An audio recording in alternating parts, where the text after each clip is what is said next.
Make sure somebody can unmute themselves. Sorry. Go ahead. You can unmute yourself. Go ahead. Go ahead. Adandimbo. Eze bi n'eluigwe ọgọrọ a na-akpụ n'ala. Chukwu okike ya akpọgo. Eze bi n'eluigwe ụmụ gị agbakọnata. Nna m anyị na-eme ibe isi anyị na-eme ya ka anyị nọ na-eme. Onweghị ibe ọzọ anyị bụ n'obi awụ njem nwere onwe. Ya ka anyị na-eji ijie. A wee na-asị gị ezi Chineke biko bịa ka ị nọnyere anyị. Chụọrọ anyị ka a lawa ajọ mmadụ ọkachasị ndị sabo. Ndị si na Biafra ya abịa. Ndị na-anụ ọgụ niile ebe a na-anụ ka ha wee fụdatị na Biafra ya abịa si Chukwu biko ọgụ ahụgụ nwa ya nụrụ anyị ya. Gọzie anyị Chineke gọzie ụmụ ife gọzie ụmụ Biafra niile ebe ọnwụ anyị niile anọ. Ezi Chineke ma ana m akpọkwa gị n'isi awalida Maazị Nnamdi Kanu Ọhamadike nọnyere m ihe gbaala m ya ume were dọkịta na-agwọ ya ọya Chineke biko ọkwago ka anyị nwee onye ọzọ.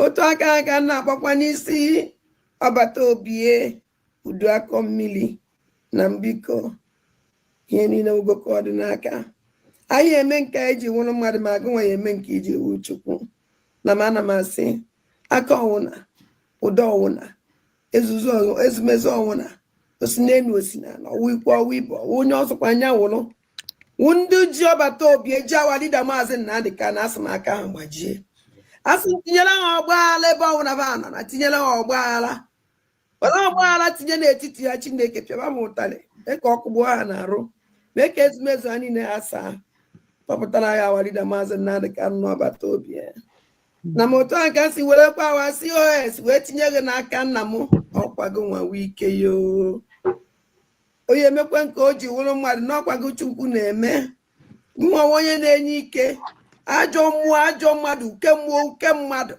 ebe ọsọkwa anya si onye ọsọkwa anya wụrụ ọsọkwa wụrụ mụnwa na-eche echiche ọjọọ megide ihe asụ Chineke megide onye ọbụla na-emegide COS ayo ise ọwụrụ mụnwa na-emegide ya emegide m ise onye ọsọkwa ya wụrụ ebe ọsọkwa ba na-agwụ ije ọ na-agba n'elu ọ na-agba ya n'ala ọ na-agba n'okpuru ala ọ na-agba n'elu bed asụ Chukwu asụ megide ekwene ka ba binye na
maybe you go ya go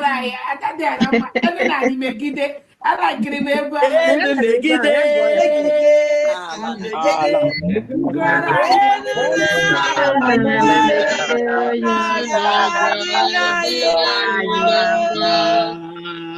all right, thank you so much. Welcome, dear friends. Thank you so much for that wonderful prayer. We thank God. Please mute yourself, everyone. Welcome, dear friends. I want to go ahead and use this opportunity to thank our own Obato Obie, His Excellency, the Prime Minister of the United States of Biafra. Anun Kankan.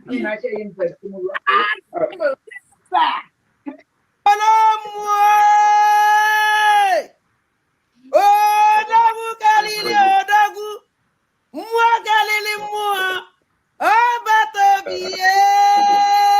Uzu aka mmiri Udokomeni ọbata obie udokomeni nna Jitina ọsị hi ị ga-asị ise iwere eturu Biafra ị gara isi ise na dis prayer iwere etu Biafra ị gara isi ise ka ị gara ikwu nna Jitina ya first time mmefu gị ihe a ka ị mere ebee ka isi abịa ebee ka isi abịa ebee ka isi awọchị anyị nna Jitina ka ị na-awọchị na-ekenikedi live bottle and ka ị na-ekenikedi live bottle ka Chukwu okike abịa ma ga-egozi gị gbaa gị ume nye gị ogologo ndụ na arụ isi ike and ka m na-arịọkwa ka ị na-ekenikedi live bottle ka elu na-emegide ala na-emegide onye ọbụla si na ọ gaghị adịrị anyị na mma ka elu megide ha ka ala megide ha ọya ka m na-ekpe owu ga-ekpere ọjọọ unu na-ewọchị unu ya amụkwa na owu ga-ekpere ọjọọ ka anyị na-ekpesi ka elu megide ala megide onye ọbụla si na ọ gaghị adịrị anyị na mma elu ga-emegide ha ka anyị were opportunity a nụ from our own brother na-ezisa oziọma ị na-anụ oziọma ka anyị ga-etoni ya small mgbe ndị ụmụnne anyị na-abịala ka anyị bido ihe anyị jiri bịa ka anyị ga-etoni ya small mgbe anyị na-ebido ihe anyị jiri bịa ka anyị ga-etoni ya small mgbe anyị na-ebido ihe anyị jiri bịa that has authority. The Igwe, the Yohaneze Igbo know that there are nobody when Master Kano was having his freedom. That what he says is what the population of the so-called the so-called Southeast. That's what they believe. This is the pure truth that I am explaining to you. So, for you to know what Showore is about to do, I welcome with all my heart, support him. I will even put it out on this platform also. For every way meaning Biafrans to go for political pressure. Not to release him. You don't know who is Nigeria. If you know the law, Nigeria break to kidnap Mazen and the Kano. The law they break is more valued than the protest. The law, when Nigeria have mind to break that law, to keep him till today, you will know their plan.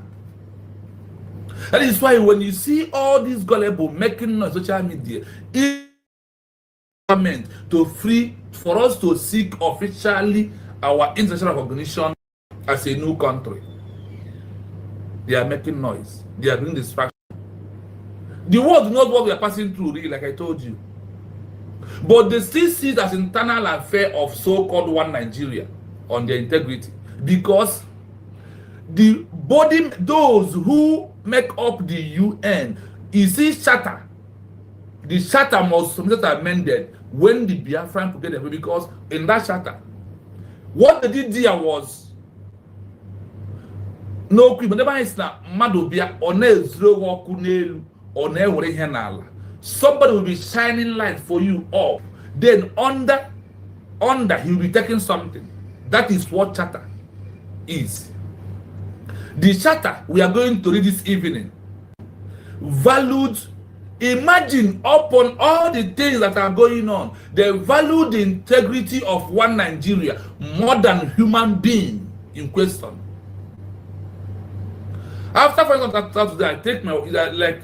If not that I'm strong, I could have broke up in tears. I said, what? So this is why nothing is going, nothing is happening. Oh, you value the integrity of Nigeria, the Nigeria territorial integrity, more than the life of the Biafran people. That is why it's no wonder when war is going on, instead of the body of the UN, as they claim that the authority or the 5-fold power to stop it, they will allow it to go because they don't want to interfere to person's integrity. So the person that they are interfering in their integrity will not come to their own country and find out their lapses and encourage their own people to ask for their own freedom also. Happening everywhere in the world. Okay, let me give you an example of Ukraine. If what they are telling us is true, Ukraine are not supposed to today see fighting with Russia. Then you will know, if you draw attention of the Russia and Israel, Hamas and all that's going on, what is Palestine and what is going on right now, you will see where the world will stand for. Once they see that you are a member, you have in territorial integrity, the world, the Donald Trump will value the territorial integrity of Nigeria with the blood of the innocent indigenous people more than he valued integrity more than this blood that is still wasting today. I'm telling you the gospel truth. Let us go in so you know where I'm coming from. Remember, on the issue of Mazen and Dekano, nobody is releasing him. I am from different opinion because of things I have seen. Nigeria, you don't know, nothing is moving Nigeria, because if Nigeria could fly to Kenya, break Kenya law, break international law, and bring Mazen and Dekano down, and ready to go into sanction. The world we are living to, those who call themselves the world power, are all evil agents. How could you tell me you value building more than a human being? Chai. The charter, and among all the laws of international community, charter was never submitted under amendment. That is why coming of Biafra, the charter is corrupt. When I asked them, you told us that the criteria is to that under Montevideo Convention, under UN Charter, you said that we must have a permanent population. We have a defined territory. We have effective governments. We have government that are ready to enter into capacity. What else again that we will do for us to get freedom from Nigeria? As those who are that connive the Biafran people. You understand what I mean? My people, my heart is boiling, my heart is bleeding. Honestly, I must tell you the truth. My own heart is boiling, is bleeding. I never knew that the world are corrupt like this. I never knew. I thought it's a child's play. I don't know. When I go deep, I begin to be afraid. When I go search deep, when I keep on going deep, I begin to ask many questions. I begin to see why that this world are into what we are into today. Honestly. With all the killings happening in Biafra land, happening right in Nigeria,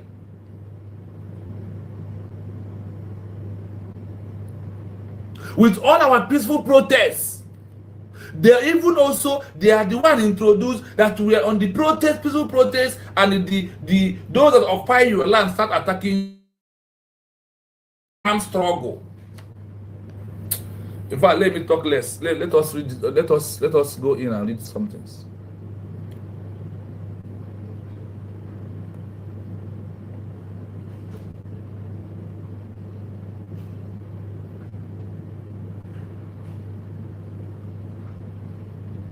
I want to start from the value of territorial integrity. If on my headline, my caption. Jesus Christ of Nazareth. Jesus Christ of Nazareth. I shout. I ask myself, what is really this word? I even asked that, even though that the Biafran people was amalgamated, if you see what I have in the document, I am scrolling down to get the real one. I'm scrolling down to get it from the beginning, because I don't think throughout this month I was starting another thing first. I think I can be dealing with those I have here already, because honestly, a lot has happened, and a lot is happening. I never knew that that is why those at IPOB want Nigeria, they leave what they're supposed to do and be making mockery of themselves for over all these years until Simon Ekpa comes. You know that his coming of Mass Simon Ekpa is the beginning of our movement of Biafra. Honestly, the coming of Mass Simon Ekpa is when we just began the movement to be a country, to fight for Biafra. Really, since all these years we are playing. I asked myself, so all these protests I went is just for formality. That the international community are watching and say this is internal affair of Nigeria, as countries they are protecting their integrity. I said, what? So we have wasted years. The coming of Mass Simon Ekpa is the beginning of the world knowing that we are serious. They say that we are not serious. Jesus Christ. What is happening? What is happening? My people, we must be strong. Look at what I ask. Does it mean that the integrity of Nigeria is more important than human life and the right to live? Or you're listening? I hope you capture what I asked them on my Google. I asked this question. Does it mean that the territorial integrity of Nigeria is more than the life of the Biafran people? Listen. The program begins now. That is the central philosophical and legal conflict at the heart of nearly every secessionist movement, and the answer, in practice, leans toward a painful yes in the absence of a clear path to independence. The conflict you raise is between two core principles of modern international law. 1. Territorial integrity and sovereignty, Article 2.4 of the UN Charter. 2. Self-determination of peoples and human rights, Article 1.2 of the UN Charter and various covenants. 1. The legal default, stability first. In general, the international legal system, which is based on a club of sovereign states, gives overwhelming priority to territorial integrity for the sake of global and regional stability. Preventing war. The primary purpose of emphasizing territorial integrity is to prevent wars between states. If international borders are easily changed, it is feared that states will constantly fight over territory, leading to global chaos. The African precedent, as discussed with the UGO case, African leaders collectively agreed to uphold colonial borders, uti possidetis juris, to prevent the collapse of their newly independent states into hundreds of ethnic civil wars. This principle places the stability of the entire region above the desires of any single ethnic group for secession. 2. The human rights challenge, remedial secession. However, the question of human life and rights introduces a major exception in legal theory, known as remedial secession. This doctrine argues that the right to territorial integrity is not absolute and must yield when a state grossly violates human rights, commits systematic and grave abuses, such as ethnic cleansing, genocide, or widespread persecution against a distinct group of people on an identifiable territory. Determination completely refuses to allow the group a meaningful exercise of their rights, participation, or autonomy within the existing state structure, turning them into a perpetual oppressed minority. In such a scenario, secession is viewed as a last resort remedy, remedial secession. The logic is that the state has forfeited its moral and political claim to the territory by attacking its own people. The problem in practice. While the principle of remedial secession is intellectually compelling and has been cited to justify cases like the independence of Kosovo and South Sudan, it is not a clearly established rule of international law. States reject it. Most sovereign states vehemently reject the doctrine because they fear it could be used to justify secessionist movements within their own borders. The Igbo-Biafra context. During the Nigerian Civil War, the Igbo side argued they were victims of genocide and that the principle of remedial secession applied. However, due to the established UTI Possidetis principle, geopolitical interests, and the fear of setting a dangerous continental precedent, the international community largely failed to recognize Biafra. In summary, principle, primary goal, international legal status, territorial integrity, global and regional stability, non-violence, the default rule for all recognized states, right to leave/human life, protection of a distinct group from oppression, an exception, remedial secession, but not a clear legal right. Therefore, the international community often chooses the path of stability and territorial integrity, the legal default, over validating a unilateral claim to secession, the human right of exit, even when human rights concerns are severe. I will play it again, my people, without saying a word. Listen before we go into analysis. Before we go into our exposition, we will allow you to play again. That is at the heart of nearly every secessionist movement, and the answer, in practice, leans toward a painful yes in the absence of a clear path to independence. The conflict you raise is between two core principles of modern international law. 1. Territorial integrity and sovereignty, Article 2.4 of the UN Charter. 2. Self-determination of peoples and human rights, Article 1.2 of the UN Charter and various covenants. 1. The legal default, stability first. In general, the existing international legal system, which is based on a club of sovereign states, gives overwhelming priority to territorial integrity for the sake of global and regional stability. Preventing war. The primary purpose of emphasizing territorial integrity is to prevent wars between states. If international borders are easily changed, it is feared that states will constantly fight over territory, leading to global chaos. The African precedent. As discussed with the UGO case, African leaders collectively agreed to uphold colonial borders, UTI Possidetis juris, to prevent the collapse of their newly independent states into hundreds of ethnic civil wars. This principle places the stability of the entire region above the desires of any single ethnic group for secession. 2. The human rights challenge, remedial secession. However, the question of human life and rights introduces a major exception in legal theory, known as remedial secession. This doctrine argues that the right to territorial integrity is not absolute, and must yield when a state grossly violates human rights, commits systematic and grave abuses, such as ethnic cleansing, genocide, or widespread persecution, against a distinct group of people on an identifiable territory, denies internal self-determination, completely refuses to allow the group a meaningful exercise of their rights, participation or autonomy within the existing state structure, turning them into a perpetual oppressed minority. In such a scenario, secession is viewed as a last resort remedy, remedial secession. The logic is that the state has forfeited its moral and political claim to the territory by attacking its own people. The problem in practice. While the principle of remedial secession is intellectually compelling and has been cited to justify cases like the independence of Kosovo and South Sudan, it is not a clearly established rule of international law. States reject it. Most sovereign states vehemently reject the doctrine because they fear it could be used to justify secessionist movements within their own borders. The Igbo-Biafra context. During the Nigerian Civil War, the Igbo side argued they were victims of genocide and that the principle of remedial secession applied.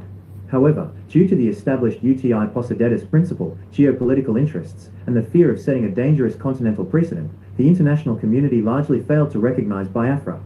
In summary, principle, primary goal, international legal status, territorial integrity, global and regional stability, non-violence, the default rule for all recognized states, right to leave/human life, protection of a distinct group from oppression, an exception, remedial secession, but not a clear legal right. The international community often chooses the path of stability and territorial integrity, the legal default, over validating a unilateral claim to secession, the human right of exit, even when human rights concerns are severe. I hope you followed, you listen to this.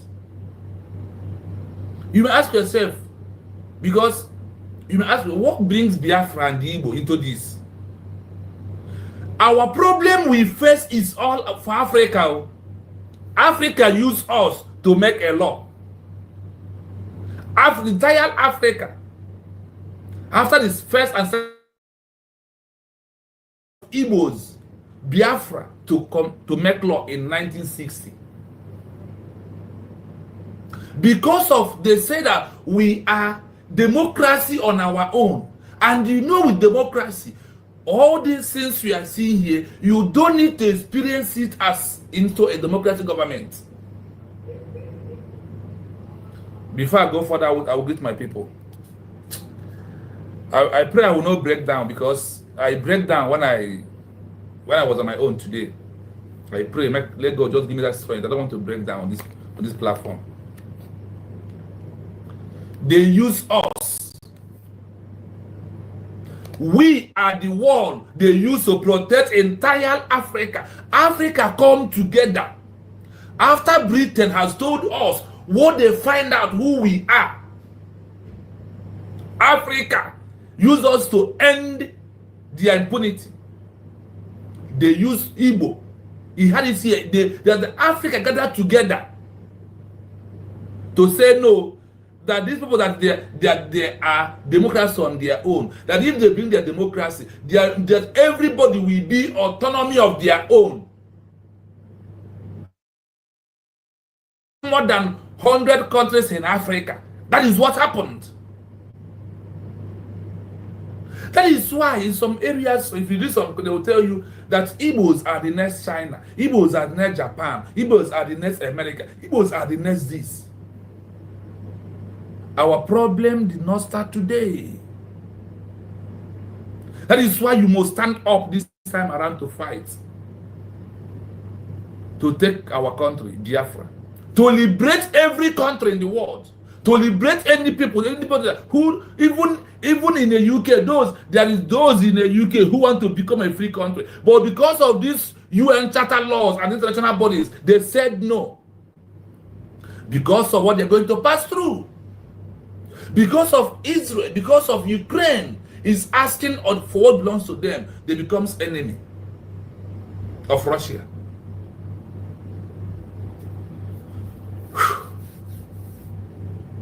God, please give me that strength. I don't want to break down because I'm going emotional. I don't know why. The first person who comments here today is our sister Jennifer. Good evening from here. Second person is Ogon Nyanya. Then TR. And the Alozie Peter. Good evening from here. Abarosia. Sorry, I will not read the comments one because of our time. Please, I will just only mention the name and we move forward. Please bear with me, Biafran people, please. You know, I normally read the comments, but today, because of what we have to do, this program, this particular article will take us some hours. So please, bear with me if you're on this platform. Please, I beg you. We have Omar Osia, good evening from here. We have Alaka, good evening from here. We have Onuchuku, good evening from here. We have a Foster, good evening from here. We have Chidubem, good evening from here. We have Happy Ume, good evening from here. I greet you all. Please bear with me, my people. Keep your comments coming, so I will know that you are here. As we are going into the analysis, into the re-exposition, why Biafra people, why people turn back on us. And why Mazanakanu told you that when he went to UN to present our matter, that people stood up and walked away from him. This is the reason Africa used us to build Africa, the way Nigeria used us to build Nigeria. Could you imagine that? It's a time to expose everything.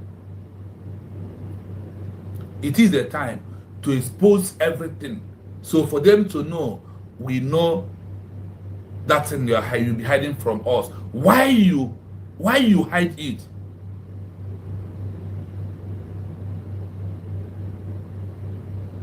I see you, Ebebechuku. You're welcome. Now, the program begins. You will normally do. Chai. Anya atana ho. Ahwa na ata depends. The suffering we are passing through is what they gathered together. Britain, chai, it shall never be well with Britain. It shall never be well with Europe. Who comes in, study us, After they do Noba, they went back and studied us. And they use us to build Africa. They use us to build, they use Igbo people to build Africa. They use you and I to build Nigeria. We are the wall of Africa. Why Africa? And because of we are the wall is Africa, is Igbo people. That is why all Africa is dead until they remove us from where they put us. May fire continue burning on Africa. Unless those who stop and say no, they be on people go. Like people like Gabon. On a many. I'm here. You na pass it through. On a many. Because all Biafran TV dey here. Onye na subscribe to there. Kawahu ga subscribe here. Every morning in the night, only with ezigbo ozi ka o ji abịa. Believe me, ezigbo ozi ka o ji abịa. And the onye na-akọ n'ubi ya today UGO247. A weak man.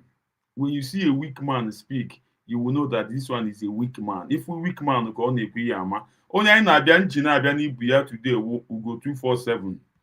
UGO247 anyị debara m n'ụlọ gị today.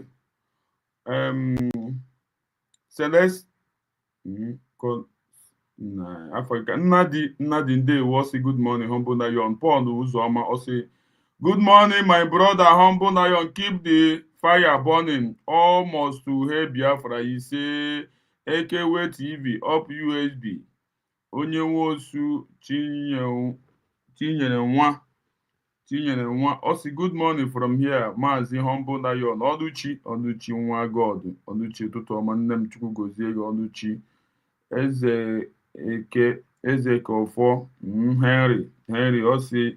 So immediately Simon Ekpa enter this Nnamdi Kanu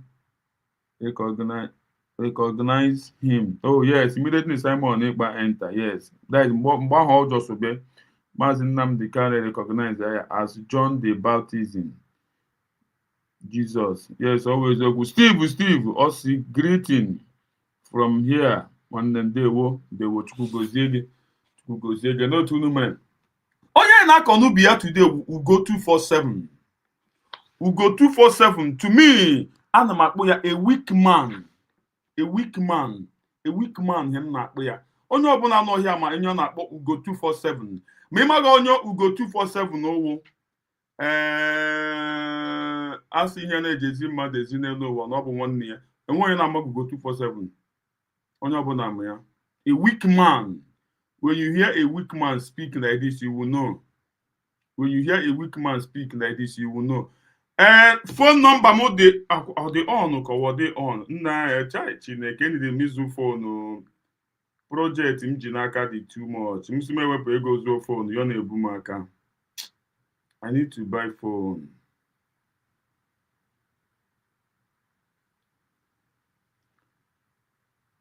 But I know ndị mmadụ zụọrọ m achọghị m echi ndị mmadụ abịa na-eme m insult na social media na ọha nwazụra m phone mba o aka dị m okwu m kota achọghịkwa m enwe onye m si oge were m phone. I don't ask people to buy anything for me. Avoid insult. Because we know how ndị Igbo I no can just understand you. Ka anyị gawa nọ na Ugo. First of all, enwere ihe o kwuru before. Unu maka m sheme ihe m enwe onye bịara here Ọnụchi amamo first time oge Nnadi here first time oge Nnadi otu anyị sheme anyị na-ewere old video mmadụ play ya dị anyị agawazie na recent one ya. So ihe anyị na-eme past and present. So ka uche unu dịrị ya maka ndị m na-afụ Ọnụchi nwa God a ha dị ka first time m efo ya. Ọ dị ka first time m Ọnụchi anyị na-eme ihe yawu anyị na-ekwu ụzọ play past then after that anyị play present ka uche gị dịrị ya biko ndị m na-ekwu ya ndị ọhụrụ bịara ihe ndị m fụrụ ya ka unu ebe kinike ndị na bottle UGO247 with the worst useless man a stupid man Ike Obioma Ike Obioma bụ onye ka anyị ọ sị maazị good morning akịfụ na ọmụ onye nwụ anyị wa ama onye ọwụ otu isi mara ma onye morning maazị morning danụsọ UGO247 a weak man. When you see a weak man speak, you will know. UGO247 were a weak man. So ya ka anyị na-akọ n'ubi ya today. Biko pass ya ka anyị ji na-abịa maka o nwere ihe o kwuru maka template na the present. E nwere ihe o kwuru maka template na the past. Akwụ na anụ. So ụmụnne m ị ga-ara n'ụgbọchapụnụ na you know good now. You know good. Geenụ ntị ka anyị gawanụ. Otu washadio egwu watuwo mmo amamonye nneze otu washadio egwu mo watuwo numo amamonye nneze otu washadio. No, first time me for and the Anthony, first time with Anthony. Anthony is humble Dayon. Good morning, my brother. Continue your good work from Biafra. God bless you. Bless you too. Bless you too. One him the make of them. You want to meet today. Oga Brahma children uru. Believe me. Thank you so much. I'm gonna him okuru here. Then video man offer umunnem. Oya kam jisimabia. When you see a weak man speak, you will know that he's a weak man. Even in the anya, a man no a weak man, confirm weak man. Or the weak in the bed, weak in a human being, weak in everything, weak in a real life. Ginde anya yama. Nambo obi nwanne ekele gị. Yes. Dịka si na-ekwu before, nambo obi nwanne nke ikwu eziokwu amamotu ngisi kene gị. Biko, pay your attention very well. Pay your attention very well. And onye chikwu okwu maka Ugo, aga m drop link. And otu m ga-esi drop link iwu, drop all the link. Gị bịa ị ga-anọ na waiting room. Avoid ịbịa. Onye chikwu okwu maka Ugo, onye chikpari Ugo. Achọrọ m ka anyị wụ Ugo n'ala. Achọrọ m ka daize hem chọrọ ka anyị bụrụ Ugo elu ladies kwụọ ya aka na akpa amụ ya taa. Kwụọ ya aka na akpa amụ ya. Onye m chọrọ ka anyị mụ Ugo today. Onye chọọ iso m kwụọ Ugo aka na akpa amụ yọkashia akpa amụ ya yọkashia. Bịa gwa m ka Ọnụchi ọ sị humble. This is not my first time. Jisike nne m iwe n'iwe biko forgive m nne m. Forgive m. M ga-ekwu ya echi ọzọ. No. Danụsọ. Ọ ya ba n'oge nne. Forgive m Ọnụchi. Ọnụchi enwere mgbe anyị nọ na Port Harcourt, enwere one girl na-azụ Ọnụchi. Enwere onye obi ọma. Thank you. Danụsọ.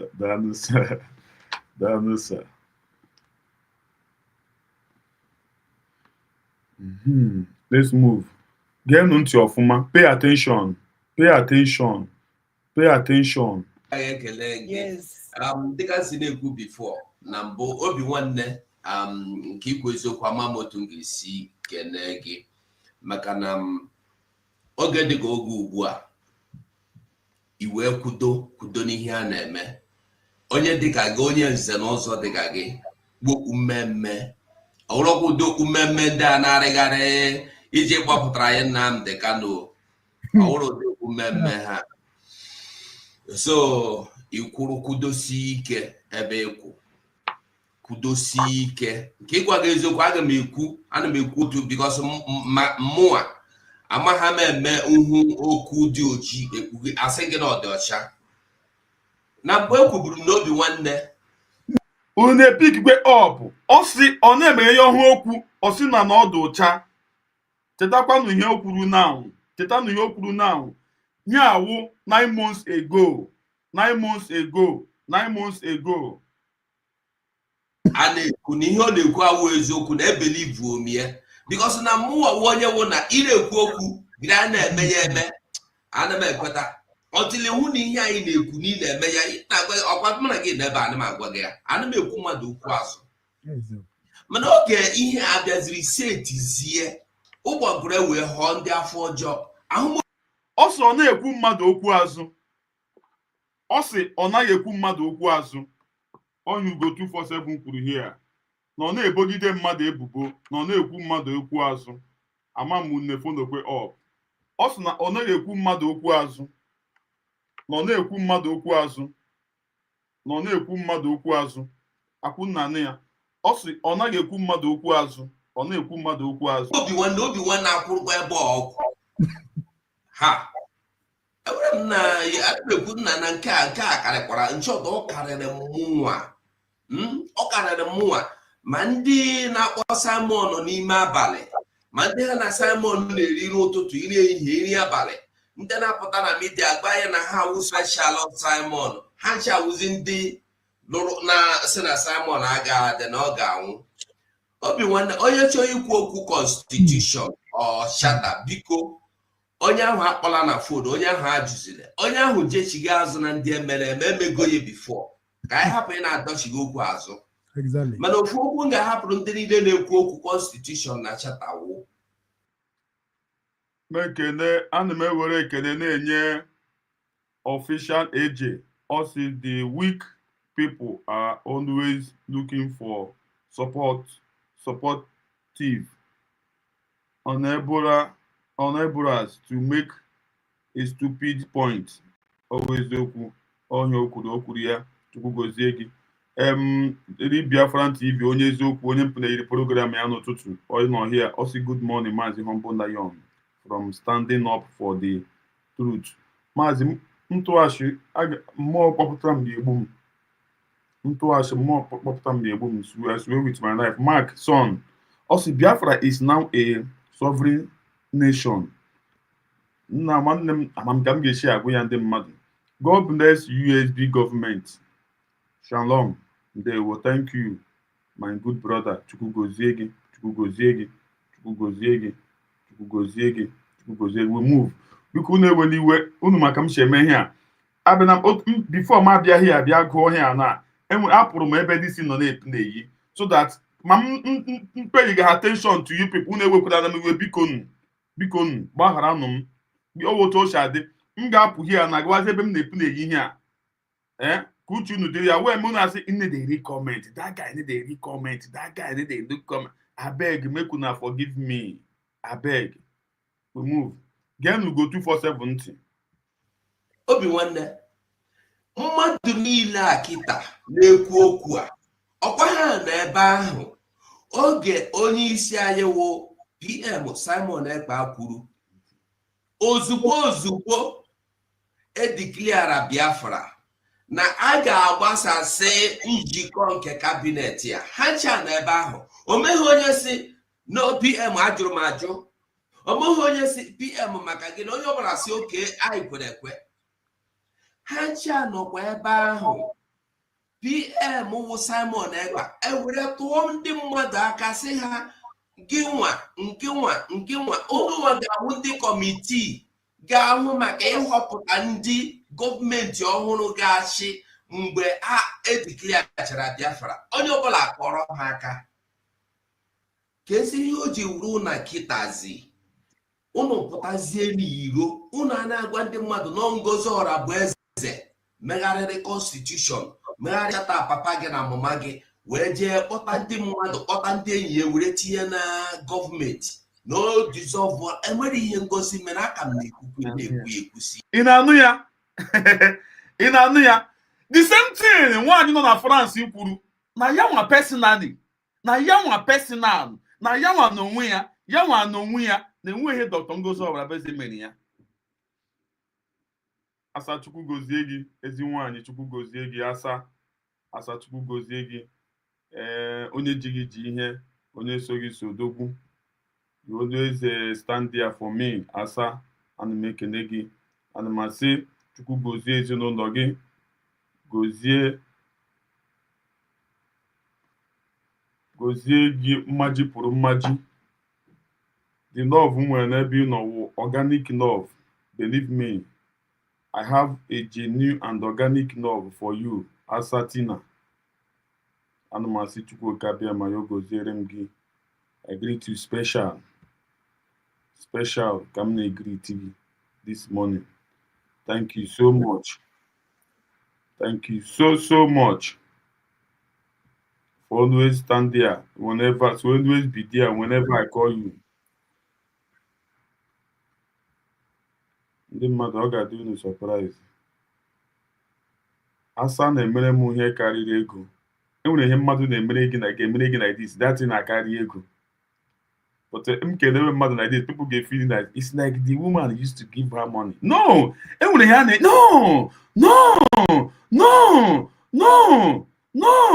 Enwere ihe a na-enye mmadụ karịrị ego. Believe me, akụnụ mgbe nwaanyị ahụ na-agụga nwaanyị no! Enwere ihe a na-enye mmadụ karịrị ego. I swear.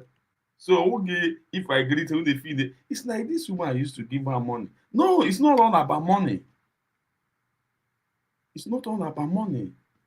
It's all about brain behind what we are doing. It's all about brain behind what we are doing. It's not all about money. Isn't it? Your son ga-adụ my daughter. Here my promise, m na promise gị. Biko make sure na ihe okwu m kwuru ka ọ dịrị. And aga m agwa my daughter ka ọ dịrị ready. Ịnụ your son. Ọ ga-emekwe? Ọ ga-eme. We move. Genu UGO247 ntị. Genu UGO247 ntị. A weak man. A weak man. Unu na-agwa ndị mmadụ na Ngozi Ọra bụ eze megharịrị constitution. Megharịata papa gị na mama gị wee.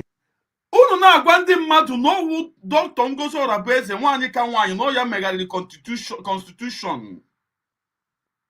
Ugo is a very shameless, useless, idiot man. Ekewe TV, Chukwu gozie gị. Maazị Kevin akpasu.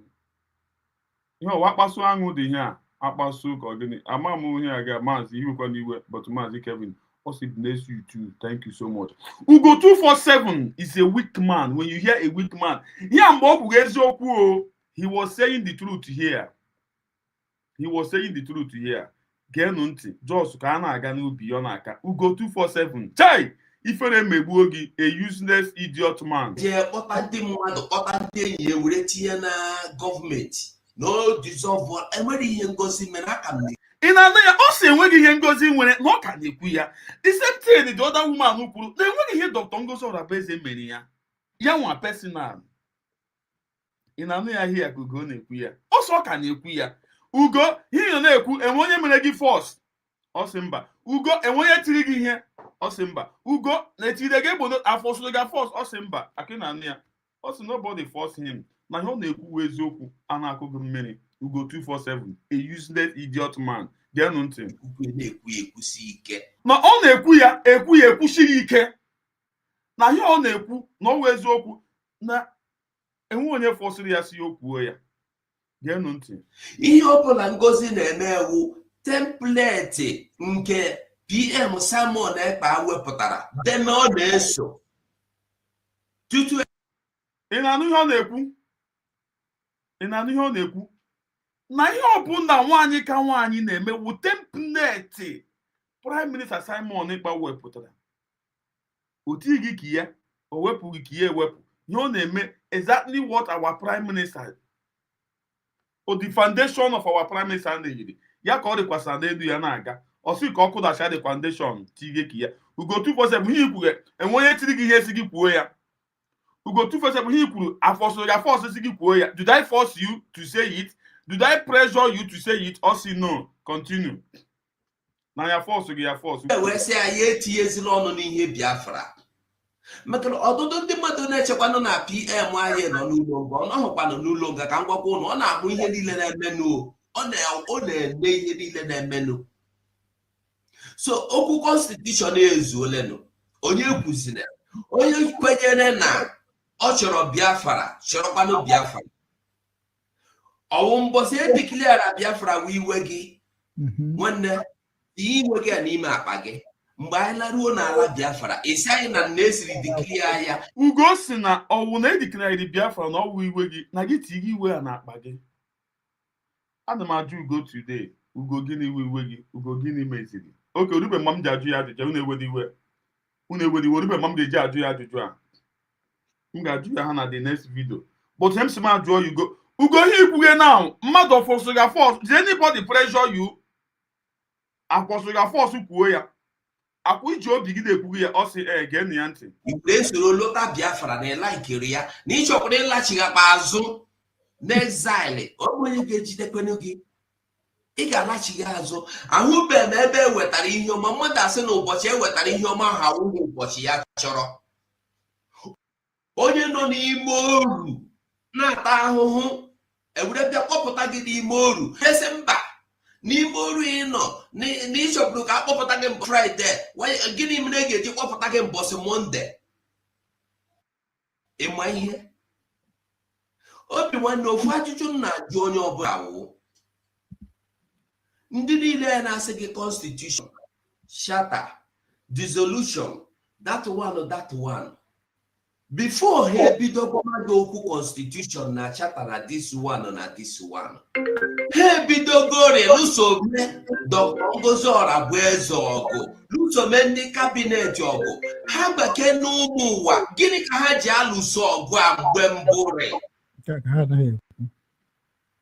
Ndị na-agọta ihe na-ekwu obi nwanne, maka na ndị mmadụ dị iberibe na-ajụ ajụjụ. Ị na-alụso Ngozi Orabueze ọgụ n'isi mbido bifo abịa kwute okwu constitution, kwute okwu charter, kwute okwu dissolution. Ke ihe mere iji bụ alụso Ngozi Orabueze ọgụ mgbe mbụrị? A na-ekwu ya ma onye na-ajụ ya. Oke, tata anyị nọ ebe a, lezie anya.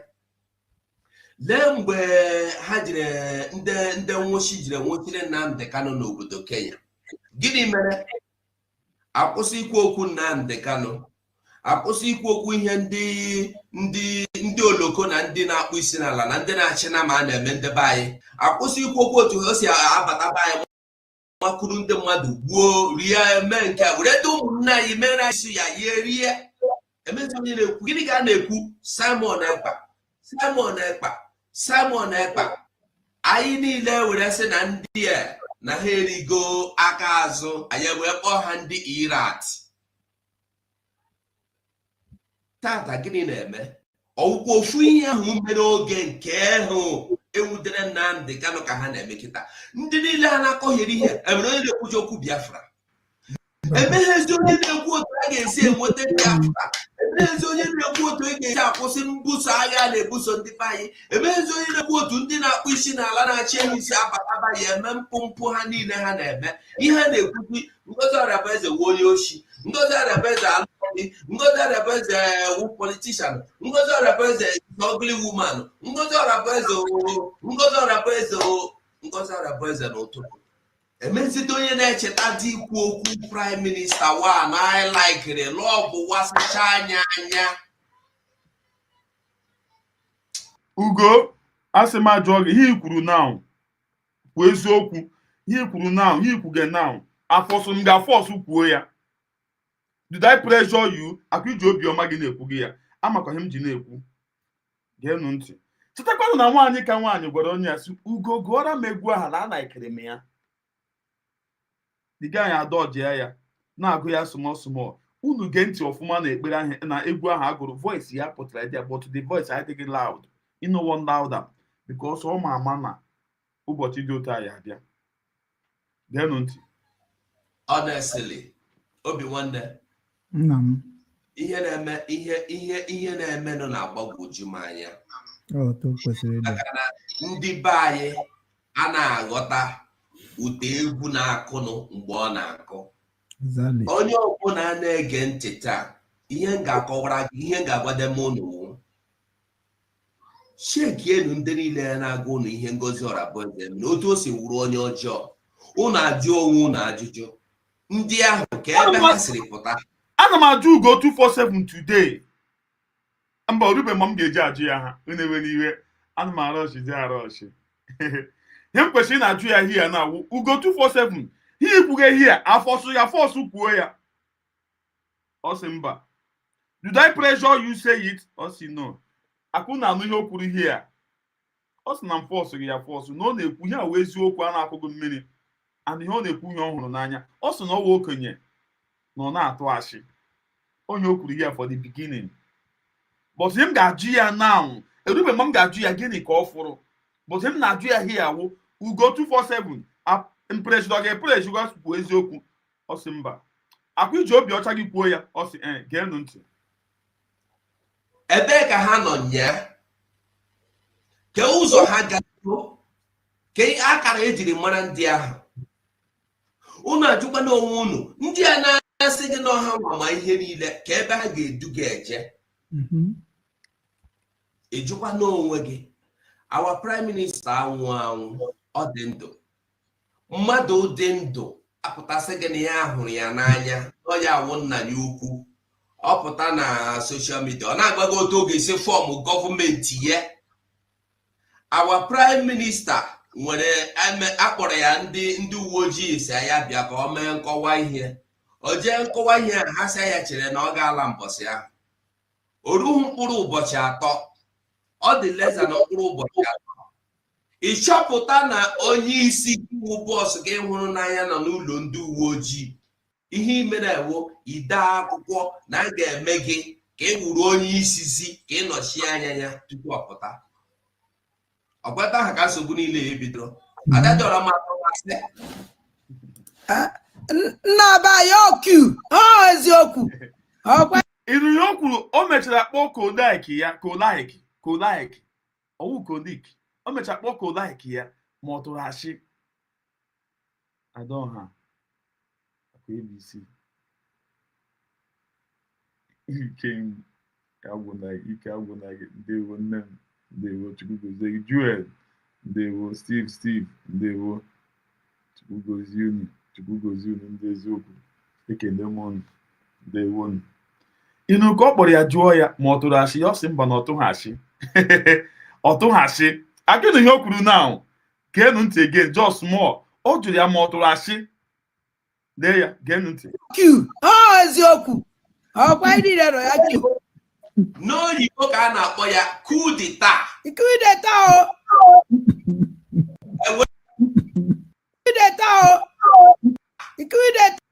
N'oyibo ka a eziokwu. Ayoku. Eziokwu.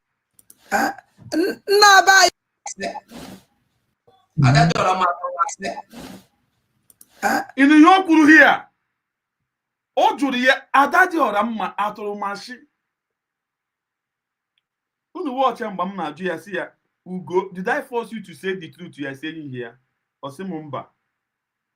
Njụọ ya Ugo, mfọsụ ga-afọsụ kwuo eziokwu ị na-ekwu? Ya ọ sị m mba. Ya okwuchakwa bịa jụọ ada dị ọra mma na ihe niile o kwuru here n'ụwa shi ka ọnwụ. Ya ọ sị ya mba. That these people na ya coup d'etat. O kwuchara okwu jụọ witness ma ihe niile o kwuru ya ma ụwa shi ka ọ tụrụ. Ụmụnne m, enwere ebe m chọrọ ịga. But cheka mmecha here. O jụrụ ya ma ọ tụrụ ashị. Ịma mmadụ imecha ihe, ịma gị na mmadụ kwuchu okwu. Ịma mmadụ kwuchu okwu bịa kpọọ witness ya si ya ma ihe niile o kwuru ihe ma ọ tụrụ ashị.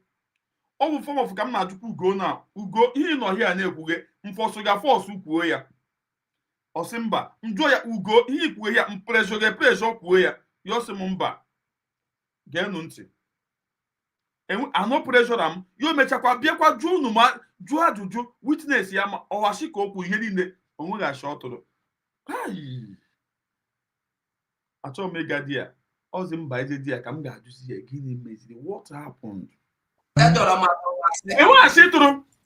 Ịtụghachi. You did not say lie. Ihe niile i kwuru wee eziokwu. Iwe okenye na otu okenye dị ka gị si atụghachi m. Enweghachị tụrụ. Ihe kwuru wee eziokwu.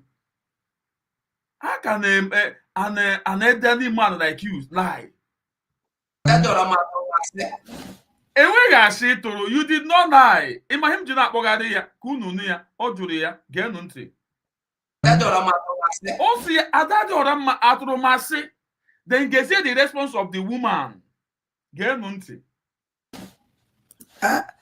Nna ba ya oku. Eziokwu. Oh, why did I? You know what ya nna buying? Always yoku. Oh, Q. Always yoku. Yenny ni kuru wezi yoku. Iwe ga setro. Mgbe nwanyị ka nwanyị si ya. Ugo gụọra m egwu aha na anaikere m ya. Ihuru ka o si gwu ya na ọ gụọrọ ya egwu aha na ọ naikere ya. Before nwanyị ka agọrọzie ya. Osisi ya oke na ada dị ọra mma na ha gụọrọ ya egwu aha na ọ naikere ya. Ịma ihe ọwụ Asatina osi greeting Biafrans, great Biafrans. Nne m enwere ihe m kwuru here. Biko inwe your son achọrọ m ka ọ my daughter. Very important. Aga m agwa my daughter ma o tete n'ụra now. Si ya na achọtala m ya di. Ndewo. We must continue, not going back. We must continue. No, you can akpọ ya coup d'etat. Coup d'etat. Enwere m kwuo na aga m ese na coup d'etat. Ma ọ bụ na unu aga-agwa m ebe a na prime minister anyị nwụrụ anwụ. Unu ejizili egbuchi gwanụ m gịnị mere prime minister asị na o nwere ihe mere. Oke, akpọọla ya nga ha asị mba. Onye ga-eji achọta onye ga-anọchi anya ya.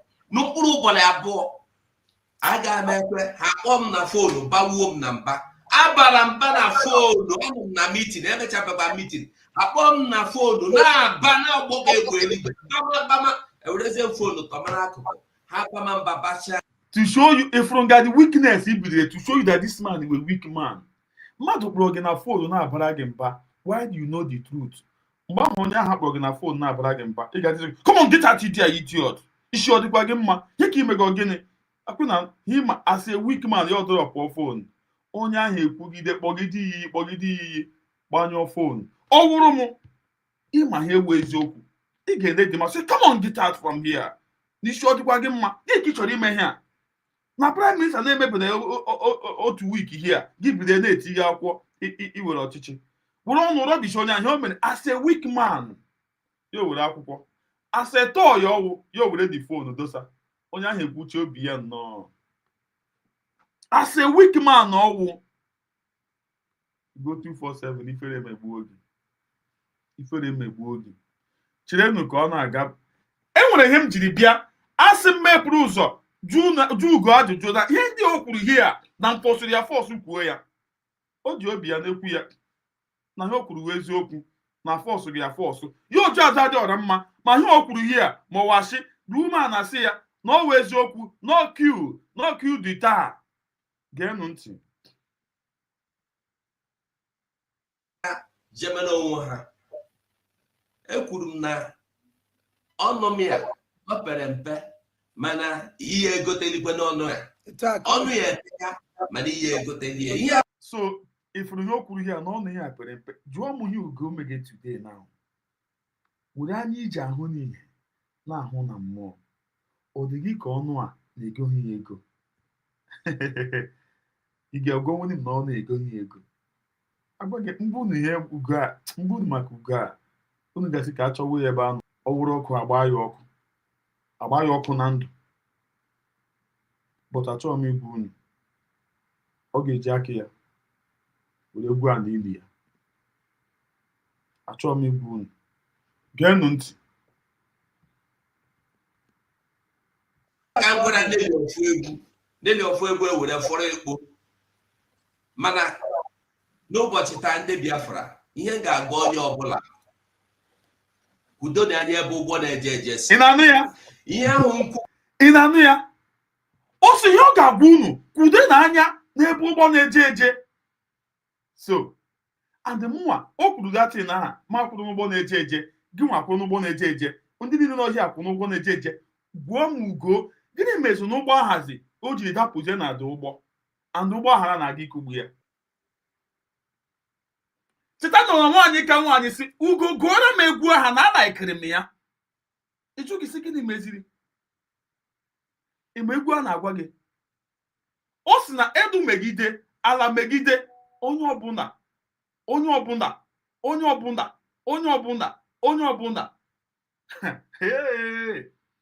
uche ka ọ dị ya. O si nwaanyị jụọ obi ihe ụtọ si kwuo ya Ugo gụọra m egwu a na alaikere m ya because of Ugo bụ onye aghụghọ ọ họmụrụ ya họmụ. Then the woman gbara isi golden corner nọ na France abụrụzie dị egwu abụrụzie gụwazie dị egwuzi. But Ugo mepụrụ ọnụ mgbe ọbụla m na-akpọ tin geenụ ntị unu ga-anụ voice ya pụta ọ dịghị loud inogiri louder. Ọsọ unu kwuru unu ụgbọ na-eje eje and ụgbọ na-eje eje nwaanyị ka nwaanyị Dr. Ngozi Orabeji Deputy Prime Minister of United States of Biafra ọ ya ka Ugo kwuru today. Ugo gịnị meziri ụgbọ ọwụzi gịnị meziri? Chetakwanụ na ụgbọ a na-aga ọwụkwụ ụgbọ Odoko, ọwụkwụ ụgbọ Chisco, ọwụkwụ ụgbọ Yonshagro, ọwụkwụ ụgbọ na Ekene Dịrị Chukwu, ọwụkwụ ụgbọ God is good, ọwụkwụ ụgbọ agafere. Ya ụgbọ a na-agwa gị ụgbọ nwere onwe anyị Dr. Ngozi Orabeji du anyị na-eje unu ka ọ na-aga anyị n'anya anyị no galop ọ na-anya anyị na-aga anyị na-aga sịrịrị were nwaanyị ka nwaanyị nne m Chukwu gozie gị. Ugo si sowenụ n'ụgbọ na-aga aga. Ugo gịnị meziri n'ụgbọ ozi ịnọduzicha anyị n'ụgbọ ozi gịnị pụtazie gịnị ka ị hụziri? Ị ga-agwakwa anyị anọ na-eche ka egwu anyị ịchọghị egwu anyị but gị bidozie na-eme ihe na geenụ ntị o si soro n'ụgbọ na-aga aga ọwụ na anụghị ahịa ya soro n'ụgbọ na-aga aga soro n'ụgbọ na-aga aga ọhụ UGO247 UGO247 ihe kwuru ihe a afọ sụm ga fọsụ kwuo ya did I pressure you? Ọ sị mba continue.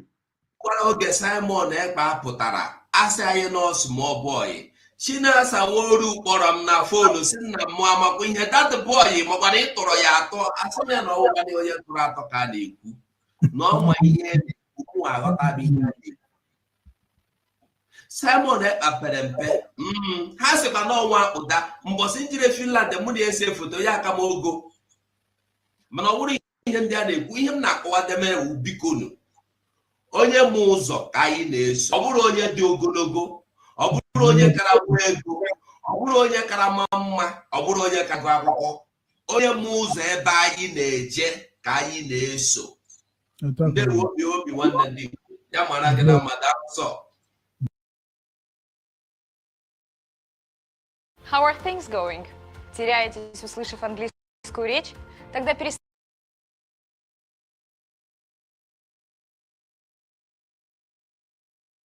Dịtị na-akpọcha unu ewere ụmụnne m nke akpọchala ka anyị gawanụ n'ebe ọzọ. Anọ m na-respond enwere onye m fụrụ na TikTok. I was so much to see that person. Ọ na-ere phone na GSM village. So m si ma respond to the person. Lekwenụ ya. Lekwenụ ka isi ya dị. Lekwenụ ka isi ya dị. Eji isi ebiwe ọhụụ. Ka awụ eji isi ebiwe ọhụụ. Ihe anyị na-akpọ ka isi kootu de. Eji isi ebiwe ọhụụ. Lee na isi ya. Eji isi ebiwe ọhụụ. Lekwenụ isi ya. Eji isi ebiwe ọhụụ. Isi kootu de. We move. Unu hụrụ okwu eziokwu. Ọ sị na anyị na anyị gawa anyị soro ụgbọ na-aga aga. Anyị soro ụgbọ na-aga aga. Anyị esoro n'ụgbọ na-aga aga. Geenụ ntị. Geenụ ntị.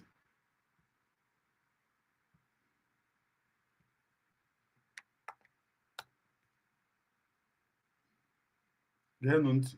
O subirine. O subirine. O subirine. And my question be say, all this propaganda, where would they see, where would they hear, where would they perceive? Na true, I've been alive. How somebody go open mouth? Which propaganda where you they see on social media? I don't see any propaganda. Agwagimas na iso ụgbọ na-aga aga. Nwaanyị ka nwaanyị afọ mụrụ Biafra Dr. Ngozi Orabeji na ụgbọ na-aga aga na isori ya. Nwanne nwekwe propaganda m hụkwara ahụ.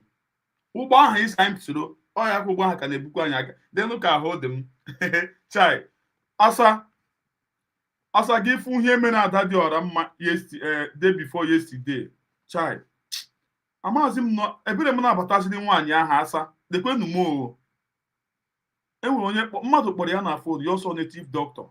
Mgbe ọ na-eme ya obido na-asụ ude na-ebe akwa n'ime mmụọ. Na-eneghị na-akpọgharị m. Eneghị udu na-akpọgharị m. cha gị hụ mood ya echenjie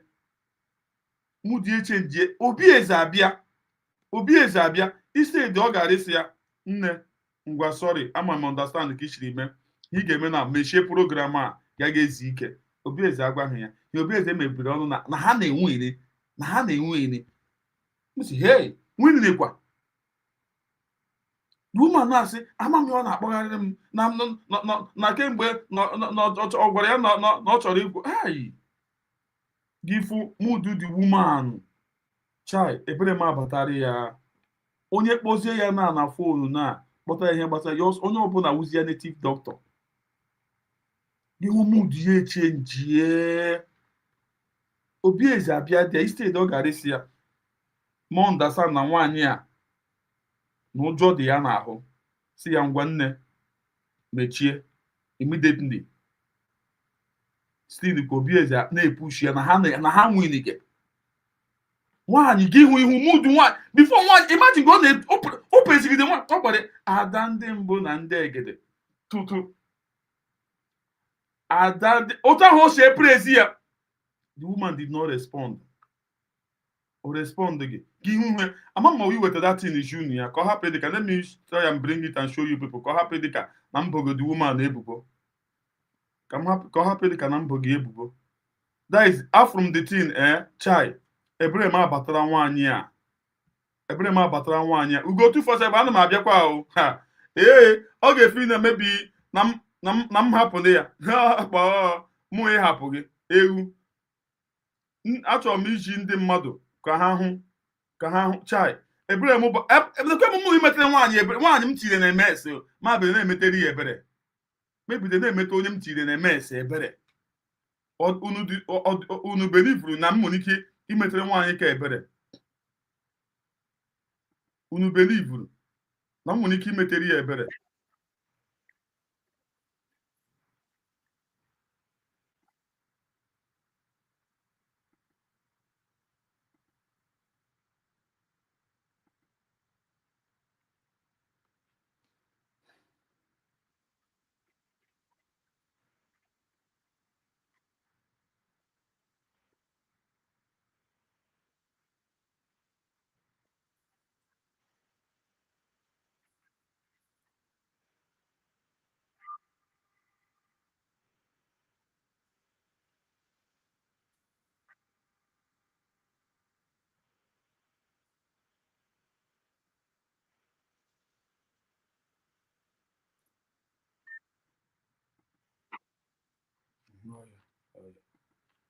just achọrọ m izi unu ihe I want to show unu something ugo ana m abịa ọ ga-eche ma m hapụ ndị achọrọ m izi unu ihe na nwaanyị a ebere m bataziri nwaanyị imagine mụ imetere nwaanyị ebere nwaanyị m tiri na ms mana emeteziri ya ebere ọtọ m gwara gị ụmụnne m just asa ndewo nne m ndewo asa imagine mụ imetere nwaanyị ka ebere just watch godu nne m watch ya mgbede ọma abalị ọma ndị kwuru mere Kim nọ n'ọlụ anyị na ha ndị ka oshi ada anyị na ha ndị ka oshi ada nne ha na-agha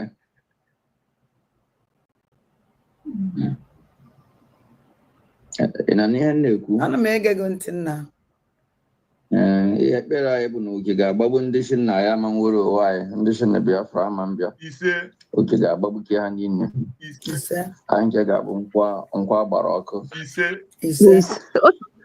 onye ọbụla na-achị ka ndị uwe ojii na ndị ihe a nọbịa gbuo ndị nke anyị oke ga-agbagbu ha niile maka ekpere anyị bụ ka Chineke site na Biafra ka dịka wotachi wee wugodoro ụwa anyị maka declaration anyị megoro uche anyị ji akwụkwọ ya na ihe ndị ọzọ egosigo mba ụwa na ya nawago ihe anyị chọrọ bụ ka anyị wee sọpọta. Thank you for your super chat. So ọ dịghị at this point ayọnọbụ ọkụnụ hụrụ na otu anyị si wee nọkọta ọnụ onye ọbụla bụ onye kwetere maka Biafra unu ekwechighị ikpe ya afa n'ihe ọbụla a na-eme ọkachata our honorable DPM Ngozi Orabeze. Ngozi Orabeze is a terrorist. Ngozi Orabeze is a criminal. Yes. Ngozi Orabeze when he terrorized Ngozi Orabeze is a Fulani. So I've been able honorable your DPM. Your DPM is a terrorist. Your DPM is a criminal, a scammer. Our DPM is God said.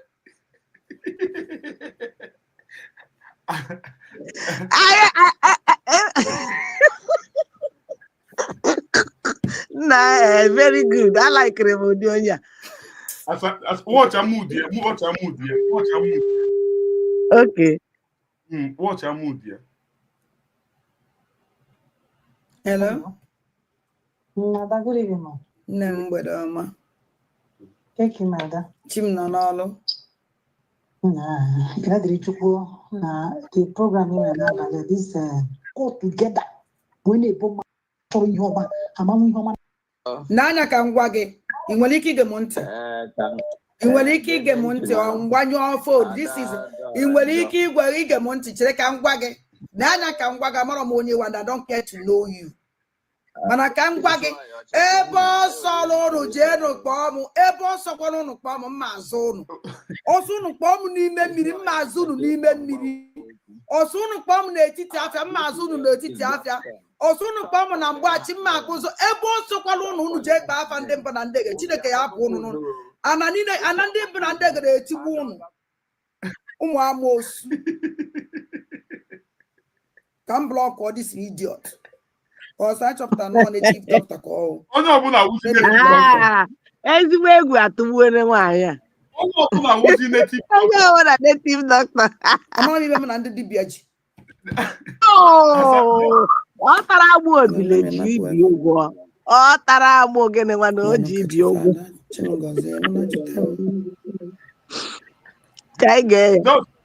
So today if we yana get amata na obi is a way for man. E won ga ho hunu di mudu a o ga desi angwa nne mechie. Hello. Hello. Anna. That dey bonande. Na mo bia do mumma. O ju dara. Obi ado mumma cha. Why? All about them bonande. Ma kan obi ado mumma na ndewo. That's promise that and then wait, get that chile, get the Goliath, obi that one.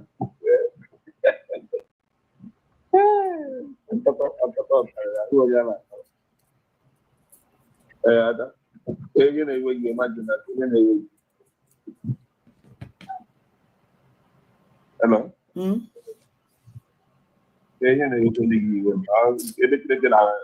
Obi eze na-achịzi ọ na-achịzikwa ada ọchị o. Ụmụ nonsense dibia na ọsọ ebe Chineke na-emere ha ihe ọma nne m. Ọsọ ebe Chineke na-emere ha ihe ọma. Amam ihe Chineke mere ha. Chineke tiri ha na mes. Amaghị m enwe m ike ịkọwa. Just watch and see. Instead, ọ ga-arịsị ya oke ngwa obi adịghị mma ngwa just ngwa gbanyụọ na ịnọtala gbanyụọ ga-ezere onwe gị ike. Exactly. Ya just watch and see. Amara m ibe m na ndị dibịa ji. Amara m ibe m na ndị dibịa ji. Kedu ibe ọnwụ? Let them leave me alone. As you understand it.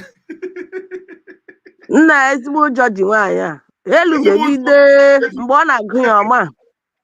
Ọ sị make them leave me alone. Make them leave me alone. Enwere onye ọ ga-awụ mgbe o kwuchiri ahịa na obi eze ga-arịsị ya ngwa jos ngwa gbanyụọ ga-ezi ike.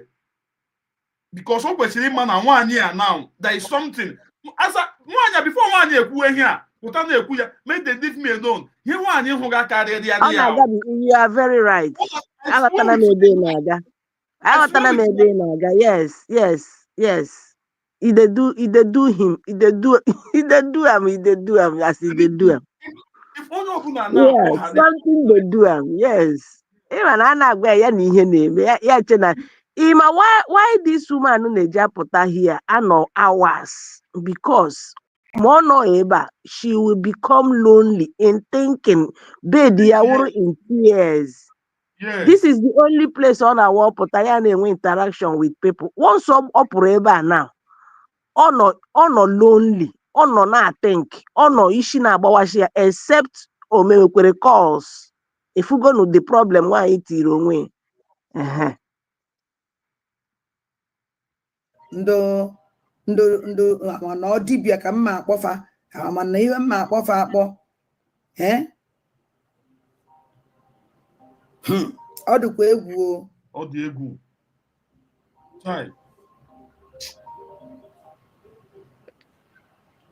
Hello?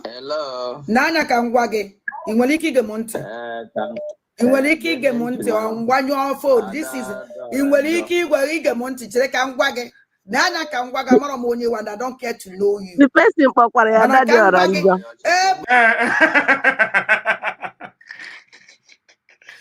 Chai, asa obi eze wonye bebe gbukwo nwaanyị a, ọwụrụ mụ, I swear with my life.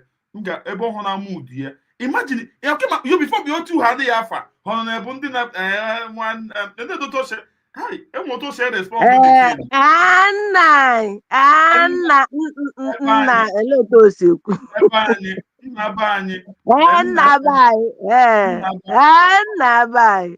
Mbọ nọ na mood ahụ today. And Obieze, lee anya ka ngwa gị akụ ebisi, even if Obieze gwa nwaanyị a na ya mechizie laba, nwaanyị a ga-ekwe.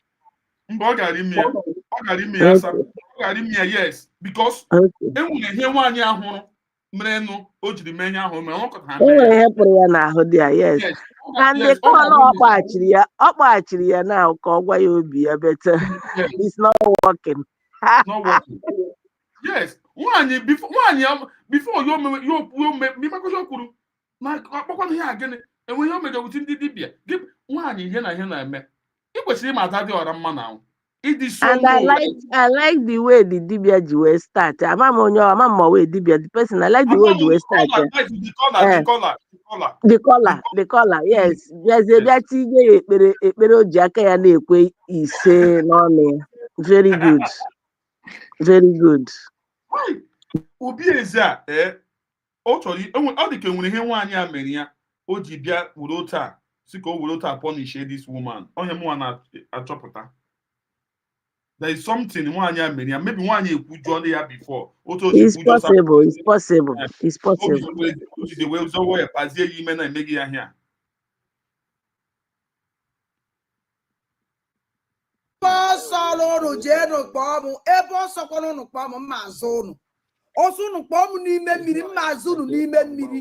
Ọsọ ụnụ kpọọ m n'etiti afịa, mma azụ ụnụ n'etiti afịa. Ọsọ ụnụ kpọọ m na mgbachi, mma akụzọ. Ebe ọsọ kwana ụnụ jee kpaa afa ndị mba na ndege, Chineke ya hapụ ụnụ n'ụnụ. Ana ndị mba na ndege na-etigbu ụnụ. Ụmụ amoosu. Ka m blọk ọ this idiot. Also, I chopped a non-native doctor call. Imagine. I came for not chopotara. Let me understand now. Yeah, ahụ ya mere ya gwara ya non-native doctor. Ordinary. Yes. Then on your BS gwara ya mgbe aha si ya, oya just close and go and rest. Ya onye chọrọ ịzọ mmadụ. Ahụ ya change. Yes. Now what for you? A call up or give me the attack here on native doctor. Check it on here now. How did she know? Exactly. You're right. Block him. You're right. Because our video call. Yes. I'm not even under the BH.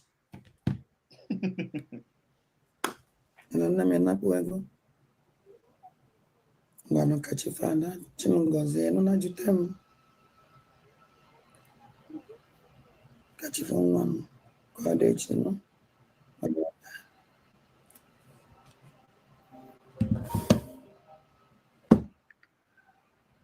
Hello? Hello? Anna.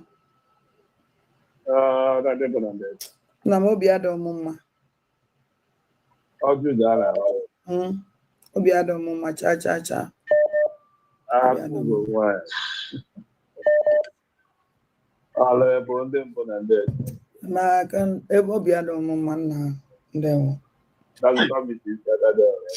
Chai.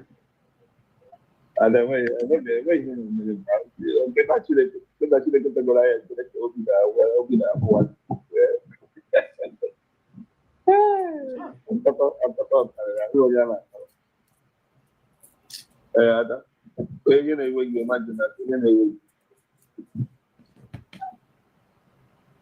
Hello.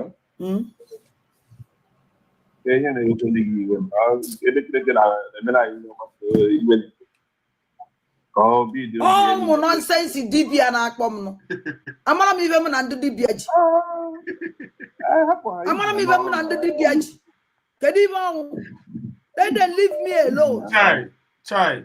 Because you're on top. Mmadụ agwakwana ya sị make them leave me alone. Obi eze, imagine mmadụ sị make them leave me alone. Make them leave me alone. Obi eze, as onye si na ọnwụ nwoke, before mmadụ nọkọta sị make them leave me alone. Asa, ama m nọ dị ya. I not anụmanụ ihe ị na-ekwu. I'm hearing Make them leave me alone. Ị gara ije onwe gị ndị ị kwesịrị ịma ya nwere ihe na-aga on. I nwere so much to talk about. Let them leave me alone now because see, look at how this woman gone. Yes. Ozu na-aga ije, ezu nwụrụ anwụ na-aga ije, a walking corpse. Ọhịa ọnwụ. Believe me. Ịma asị ọkụkọ nyụọ ahịrị ala chụwa ya ọsọ. Ama m ịghọtara ọkụkọ nyụọ ahịrị ala chụwa ya ọsọ. This Lasuba, she knows that o mejọ n'elu mejọ ala. Ịghọtago o mejọ n'elu mejọ ala mejọ ndị niile ahụ ọ na-akpọ aha ma ọ pụta na program ya na-asị ekele m aja ala nna ekele m mmiri nke a ekele nke a ekele nke a o mejọcha na ha niile. So and as onye omenala ahụ ọwụ once a native doctor kpọrọ ya ahụ ya na-echange. So she's getting the message. She's getting the message. Yeah. Yes. So ya ka m ji gwa gị obi eze aha onye ọ na-erizi n'ọfụma mgbe ọ hụrụ ihe aha ọ gara isi ya ngwa nne ngwa mechie and ọ gara ịnụrụ ya olu aha ya ma bịa na-agwa na Chineke zaga ha ekpere na ha meriged ya winning side. Ọchị ahụ obi eze chere ya ebe ahụ is so significant. It's significant. Ị hụrụ onye nọ na mood a gị na-achị ya ụdị ọchị ahụ is very very significant. Gwa gị si obi adịghị ya mma. Esi nwaanyị ọ kpọrọ afọ ndị ọ na-eji akpụ ya ọ respond ha mgbe ahụ ka ọ gara isi ya ngwa ọ ya sumudi ya kulozo ga-ezi ike ga-eresi. But like I told you before, I so much doubt it 100% na dotu ga-emechi. I doubtụrụ m na ọ ga-emechi pụọ. M gwara gị eziokwu ọ gara imechi. Okay. Ya ọnụ na obi eze wụ onye ọ na-egere okwu na. Mba, because of maybe ihe ọ fụrụ ifu dị mood onye a. But ya nwa na onwe kara ijizi n'aka ya pụzie nnu na mechie pụọ. Ọ ya bụ ihe ọ na-agwa gị ime ọ pụta bịa gwa ndị sụpụsị ụmụnne m unu na-eme ama m eme nchekwa na m ga-aga iwetakwa datị na aha mekwa m echefukwa. Anyway, in that mood ahụ ọ nọ uche ya zụcha uche ya ga-echetacha na ọ mechie pụọ. You are right. Na wa for you. Nne m ekwidi ọtọ ga-efi na mebi na m hapụ ndị ya ga-ekwuwe maka ihe gbasara dadara ma come on come here. Amapụrụ isi uke eji agbaji ọhụrụkwa gị ọsọ. Isi eji agbaji ọhụụ.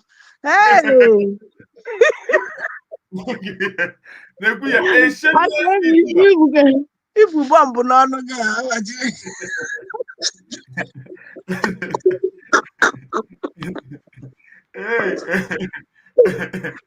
na aka Ugo 247 kwuru. Onye asa iso wee n'ụgbọ na-aga aga. Ọsa iso wee n'ụgbọ na-aga aga. Anyị iso wee n'ụgbọ na-aga aga. Ọ nọkọta ọnụzie bakizi. Abịara m ịjụzi ya, nna gịnị meziri na ọ ga-eme expose, anyị echegidede. But enwere ihe o kwuru ihe ya. Ka anyị mara na ma ụgbọ ahụ ọ kwụsịrị n'ụzọ. Ka anyị mara ma ụgbọ ahụ ọ ka na-agazikwa ka ọ kwụsịla n'ụzọ. Ugo 247. Ngwanụ ka anyị na-ege na ya. Believe me, mmadụ gwa m na Ugo ga-adị ịdị iberibe a. Aga m asị na ọ washi. No. Yeah, everybody is saying the same thing. Everybody is saying the same thing.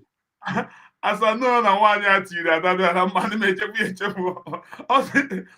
No. N'ọbata obi Emeka go ya ka aka Okay, yes, akwa ka ha na-akpa sodogo. Ịdị ka a chọrọ. Enwere ihe ọ na-azafa ọzọ ịdị ka a chọrọ asodogo. Ibe ọ na-akpọzi the useless one, mommy. Okay. Hey, Ugo, ngwa continue. Say in the conduct governorship election for Biafra land, when you know say you know even possess Maazị biko bidokwa ihe ahụ dị slow. Thank you, Nnem. Thank you.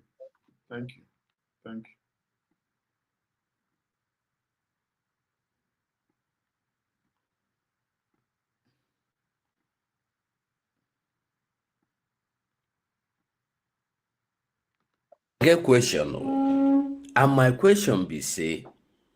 The animal nwekwere question ịjụkwu ya kwa. Ụgbọ ọwụ na-aga aga ịsa anyị banye ga gịnị meziri? Ị gị na-ajụkwa question anyị nwa na. Ọfụma na aka jụrụ m ya si ụgbọ ahụ ọ kwụsịna biko gwa anyị location ebe ọ kwụsịrị ka anyị mara. You get question, we get question for you too. We get question for you. And the chetakwa na isi na template aha ọbata obi prime minister awụ na ya ka ọ na-eso. Gịnị meziri? We move. Get question, and my question be say all this propaganda where would they see, where would they hear, where would they perceive, na true, I've been a lie. How somebody go open mouth say in the conduct governorship election for Biafra land, when you know say you know even possess one family, one household, you know they in charge. Nothing. You see, the thing where they vex me be say people too blind. Ọ dị ka a ga na-eme pause and talk. Ugo 247, you nwere ike ịgba 2 speed na this program. No. That question ahụ jụrụ. Asị m ka ibidogodu banye ese gị Ugo 247 ị bịa na bịa mee exposition ahụ esi na ị ga-emere anyị. Why this question? Ị ga-ebu ụzọ bịa gwa anyị ihe mere iji pụọ na ụgbọ ahụ na-aga aga before ị bịa jụwa anyị question. Ọ gịnị chụpụrụ gị n'ụgbọ na-aga aga ịgwabe anyị ya? Why iji ezoro anyị that part? Bịa na-ajụ anyị stupid question. O nwere ihe gbasara gị ka nọzi n'ụgbọ ahụ? Hapụnụ ndị nọ n'ụgbọ ka ha mere ihe ha. Ọ gbasara gị? Ị chọrọ ịbatakwa n'ụgbọ? Ị ka chọrọ ịbata n'ụgbọ ahụ? It's like ị na-epipụzi ka ị mara ma nwere onye ga-emepere gị ụgbọ ka ịbata. Why are you being a stumbling block now in the ụgbọ na-aga aga gị na-achọ weji ị ga-etinye ya ka ụgbọ ahụ kwụsị ka ọ ghara ị na-agazi? Do you know that is exactly what you are doing? Ugo ihe karịa imewu sit and wait and watch. Hụ ka that fort ga-esi aga. Don't come and put wage on ụgbọ na-aga aga. Enwe onye ayayọ gị to come and explain what is going on. You are no more in the ụgbọ. If you must know, last time I check, Ugo 247 isi na-enwe ezi onye na support. Why are you poke-nosing? Why are you poke-nosing? If not that you are evil, just like Adadi Oranjo now. Why are you poke-nosing? If it's Obatobia, UGO247, don't lie to yourself. You should understand why that gubernatorial election in those 3 states in Old Anambra, why is a child of necessity. Do not lie to yourself, UGO247. You know that thing, that gubernatorial election is a child of necessity, a must do. Call. So go and ask your stupid head why or it doesn't concern you. Ijukwara onwe gị mgbe Maazị Simon Ekpa na-ekwu okwu self-referendum otu a ga-esi conduct ya na Biafra land. Did you ask that question? Why are you asking that question now? What is your problem? All this while, Maazị Simon Ekpa nọ ya, akwa enwere de facto na Biafra land, enweghị governors. Maazị Simon Ekpa, mgbe ọ nọ ya, we have governors. What changed? What changed? The only thing that is happening now is election. Formal. I conduct election, which Maazị Simon Ekpa was here when we conducted self-referendum that went very, very successful. And we still want to do the same in this gubernatorial election. Why are you asking stupid questions now? Ọ chụpụrụ onwe ya n'ụgbọ wee na-achụzi ụgbọ erute ya. Enwere onye chụpụrụ gị, gịwa chụpụrụ onwe gị. Can you step aside, hide your face, and watch how this ụgbọ si na a move? Maazị can continue.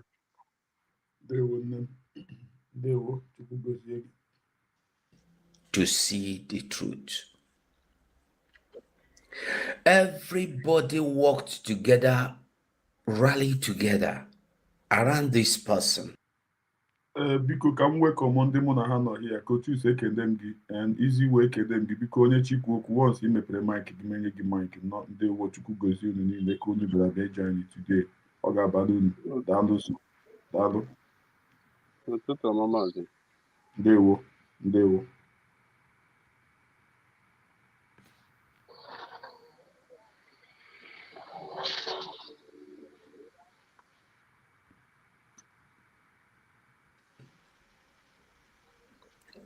To see, say, we walk to the truth.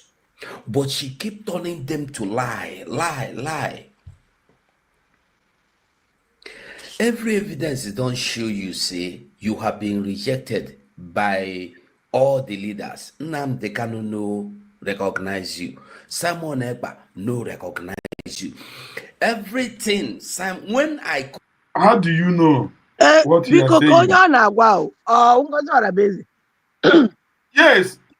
oh yeah, UGO247, you are hanging. In a mehe na-ewekwa ya iwe.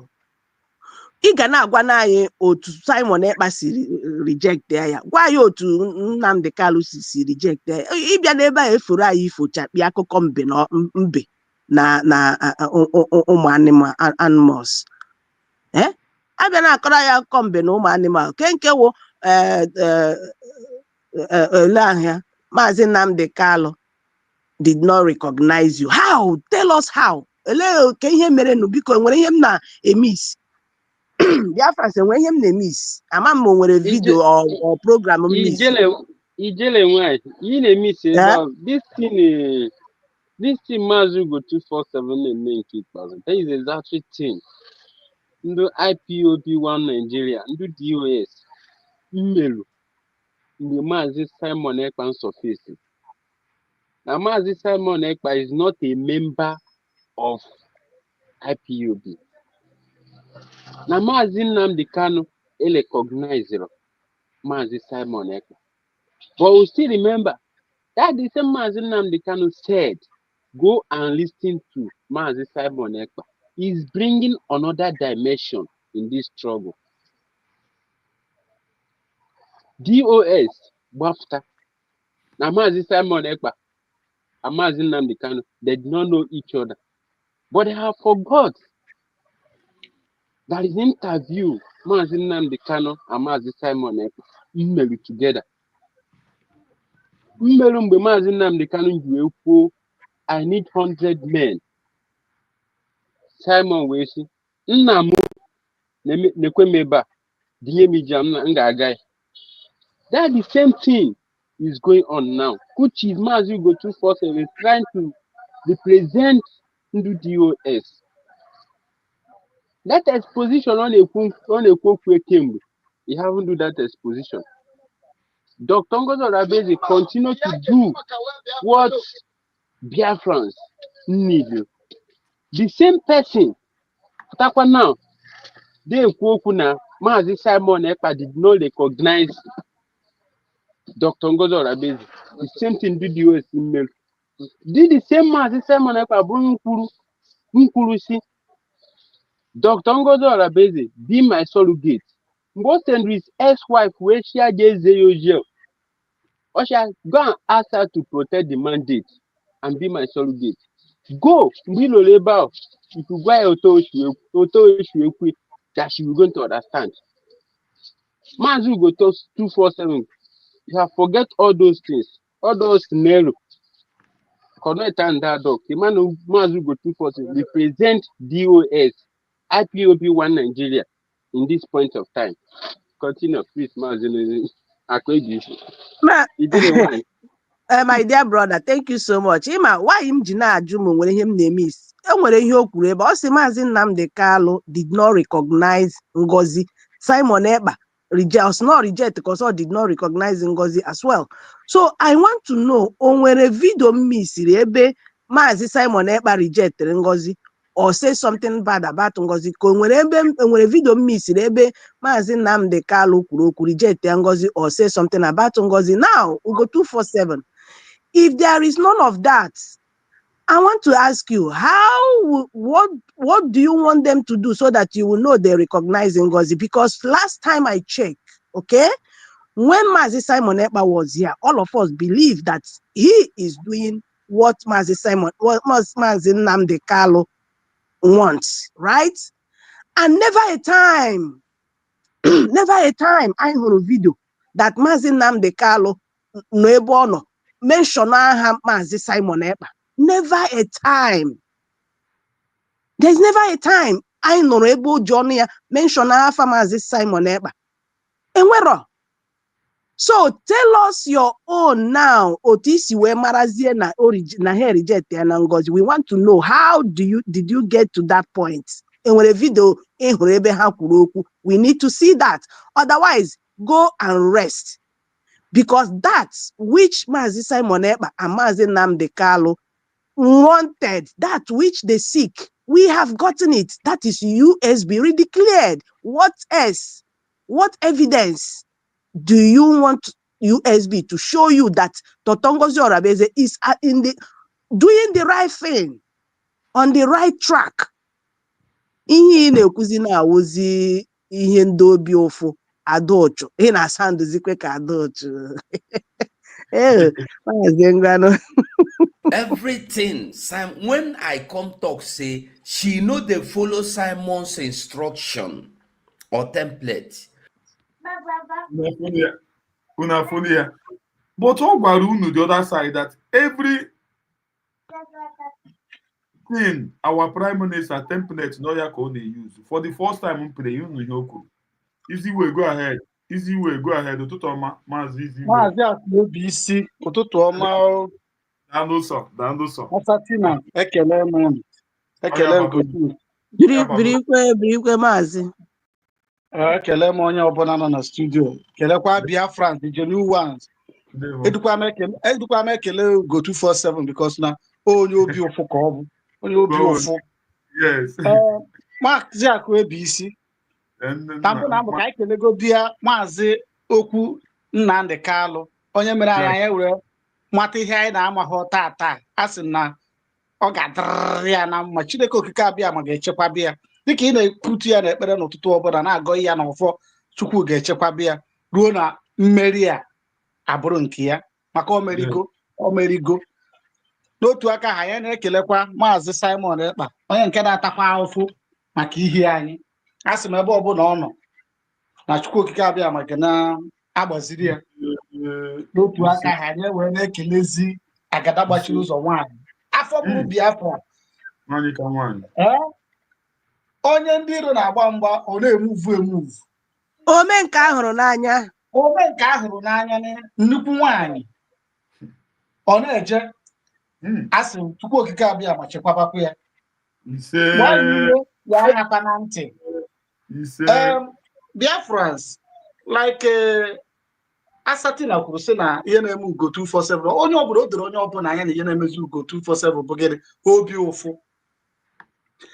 obi ụfụ ahụ bụ gịnị ịma na ọsaịdị ya na indirectly ya na nwaanyị isi ọcha na-arụkọzira because ọ nwere okwu o kwuru ọ dagarasị na ọ bụkwa na ya na-eto ada dị ọra mma na ọ bụkwa na ya na-eto mana ọredi o tego ya na iji gosi na ha na-abụ na-arụkọ ya na ihe ọ na-eme ihe a bụ gịnị iwe ọchị ya na sinsi ada dị ọra mma dị agbazi ya wọ ụjọ na-atụ ya maka o wenarị secret ha na-abụ ji ị na-aghọta ọ ya achọ ka ada dị ọra mma because ada dị ọra mma bụ basketball ọ ya bụ ifesi ya so ihe m chọrọ ịbụ UGO247 bụ gịnị ọ na-adị mma mmadụ kwuo wite ọnụ nke a o werekwa ọnụ nke a rachara ị gwara anyị si anyị na Dr. Ngozi Orabueze na-efolo template na-ịpụtabịa si anyị na ọ na-efolozi template ndị nwa gwara anyị si anyị nọ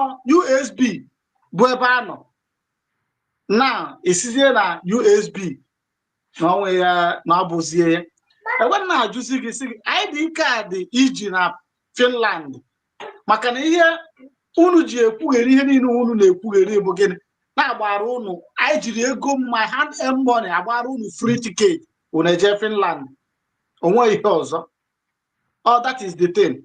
Maazị UGO247 even this nwanne anyị nwoke Read Biafra TV o mere explode ọ dị ka yesterday abịa gịnị o mere explode about this UGO247 if not ya show conversation ya na UGO247 da mere ka ya bịa play ya ka agwọ Biafra ihe ya na ya kpara iji gosi gị na nwoke a nwere obi ofu very good ihe ọ na-agba mgba abụ gịnị ka ọfụ na-demoralize the people mana o menwuzie ya because ndị nwabụ ihe si anyị na mgbe ọbụla ị mebere ikekwu ịlakpuo n'ụlọ ọ bụghị ịlakpu n'ụlọ na ị gara alakpuru onwe gị were ugwu gị kwanyere onwe gị ka ị pụtaziri wee na-abịa ịpụta every week ịpụta bịa n'ihe ofu ahụrụ gbawara aja ịfụkwa na ahụrụ ihe eji agba na ahụrụ ahụ ị na-anyụ ibere ọ na-eri esi isisi ma ya fọkwa maka ọ bụrụ na ọ na-esi isi onye ọbụla ekpuchibe aka n'imi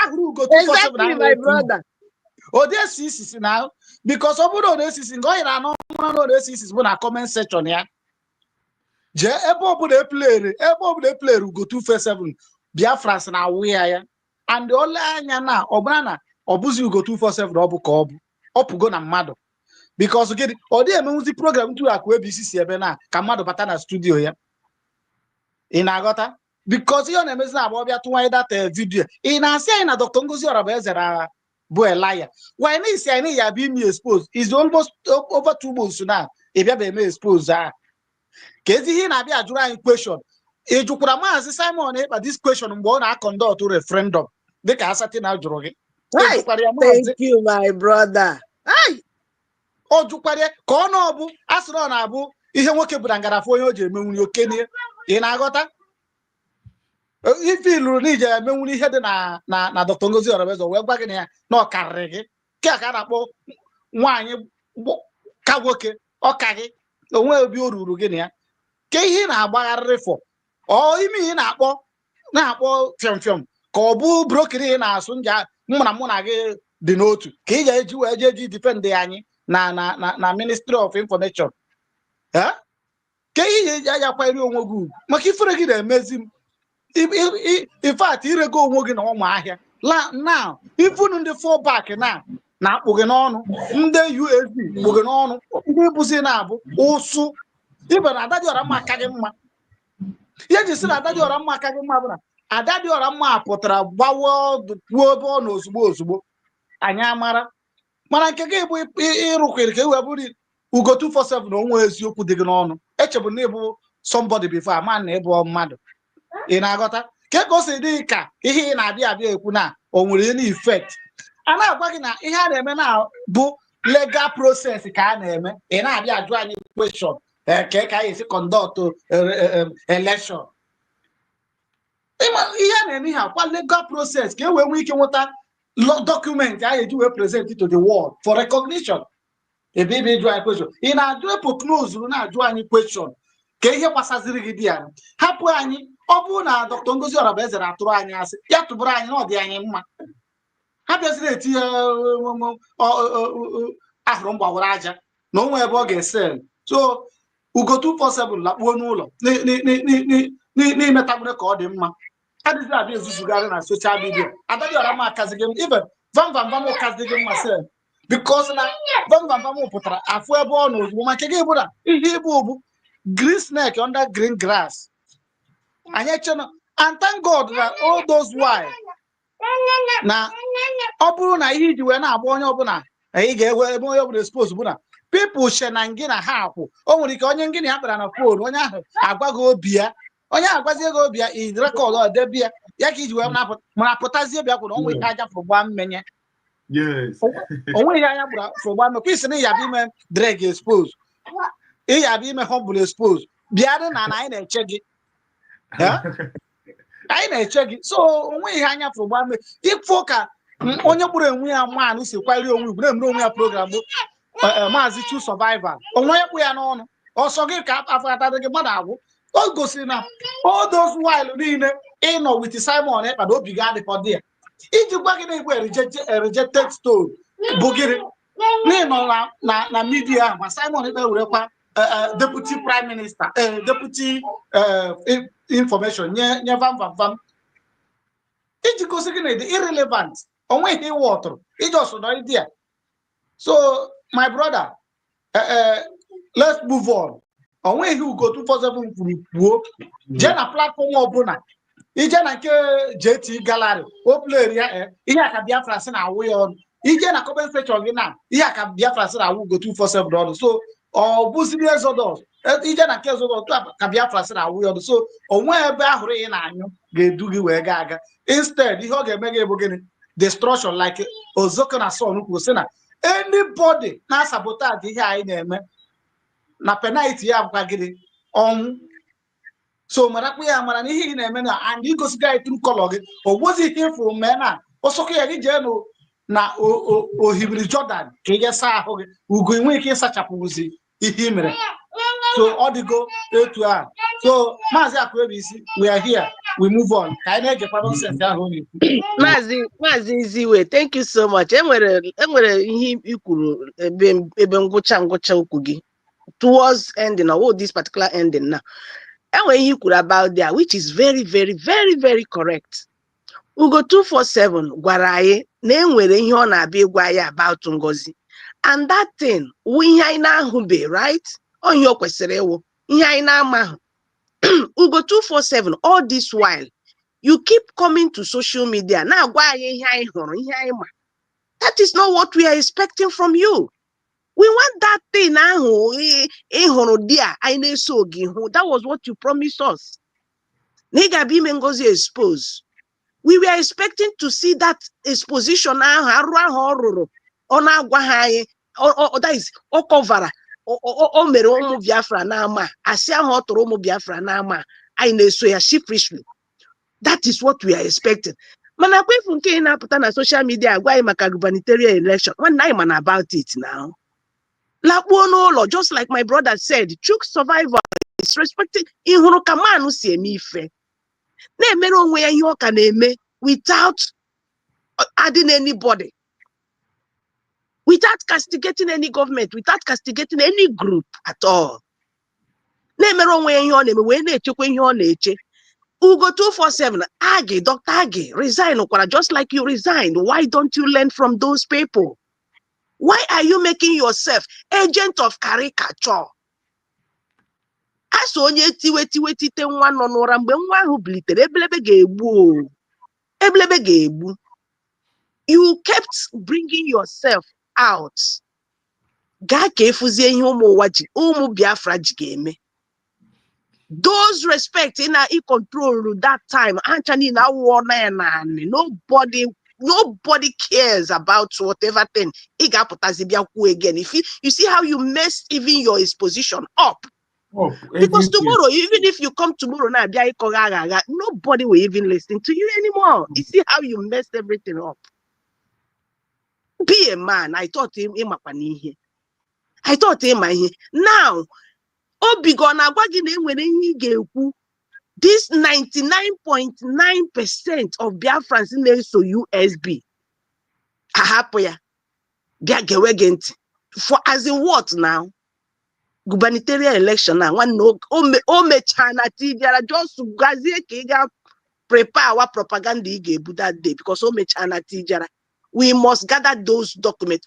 We can stop all you agent of Lucifer. We can stop ya.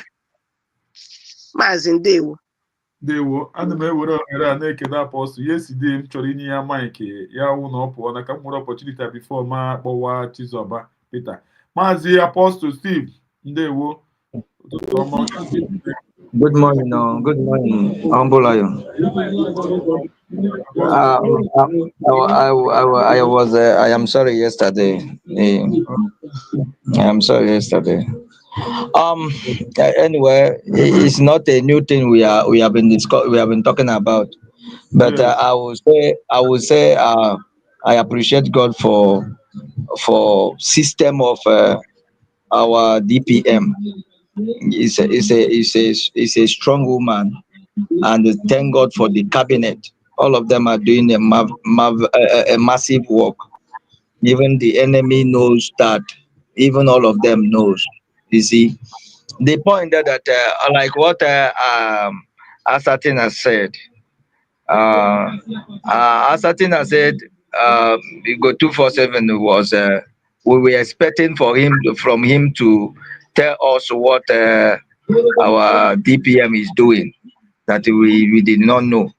Even though it's true, I want to say it again. Our DPM on a Mayaro, I talk UGO247 yela aka kona pata aka abu ekerai aka abu USB. We want to deliverance. So the people that will deliver us, that's what we are looking for. Because the government of Biafra government, USB, re-declared, is already, have already, so we need deliverance, we need help. But UGO247 have not started doing the work which he said that he came out to do, to deliver us. I don't know, you want to deliver Omarjan, or even though you have not talked about delivering Omarjan, as this witch in France and shout Omarjan. I think the same work, but two of them are not working together.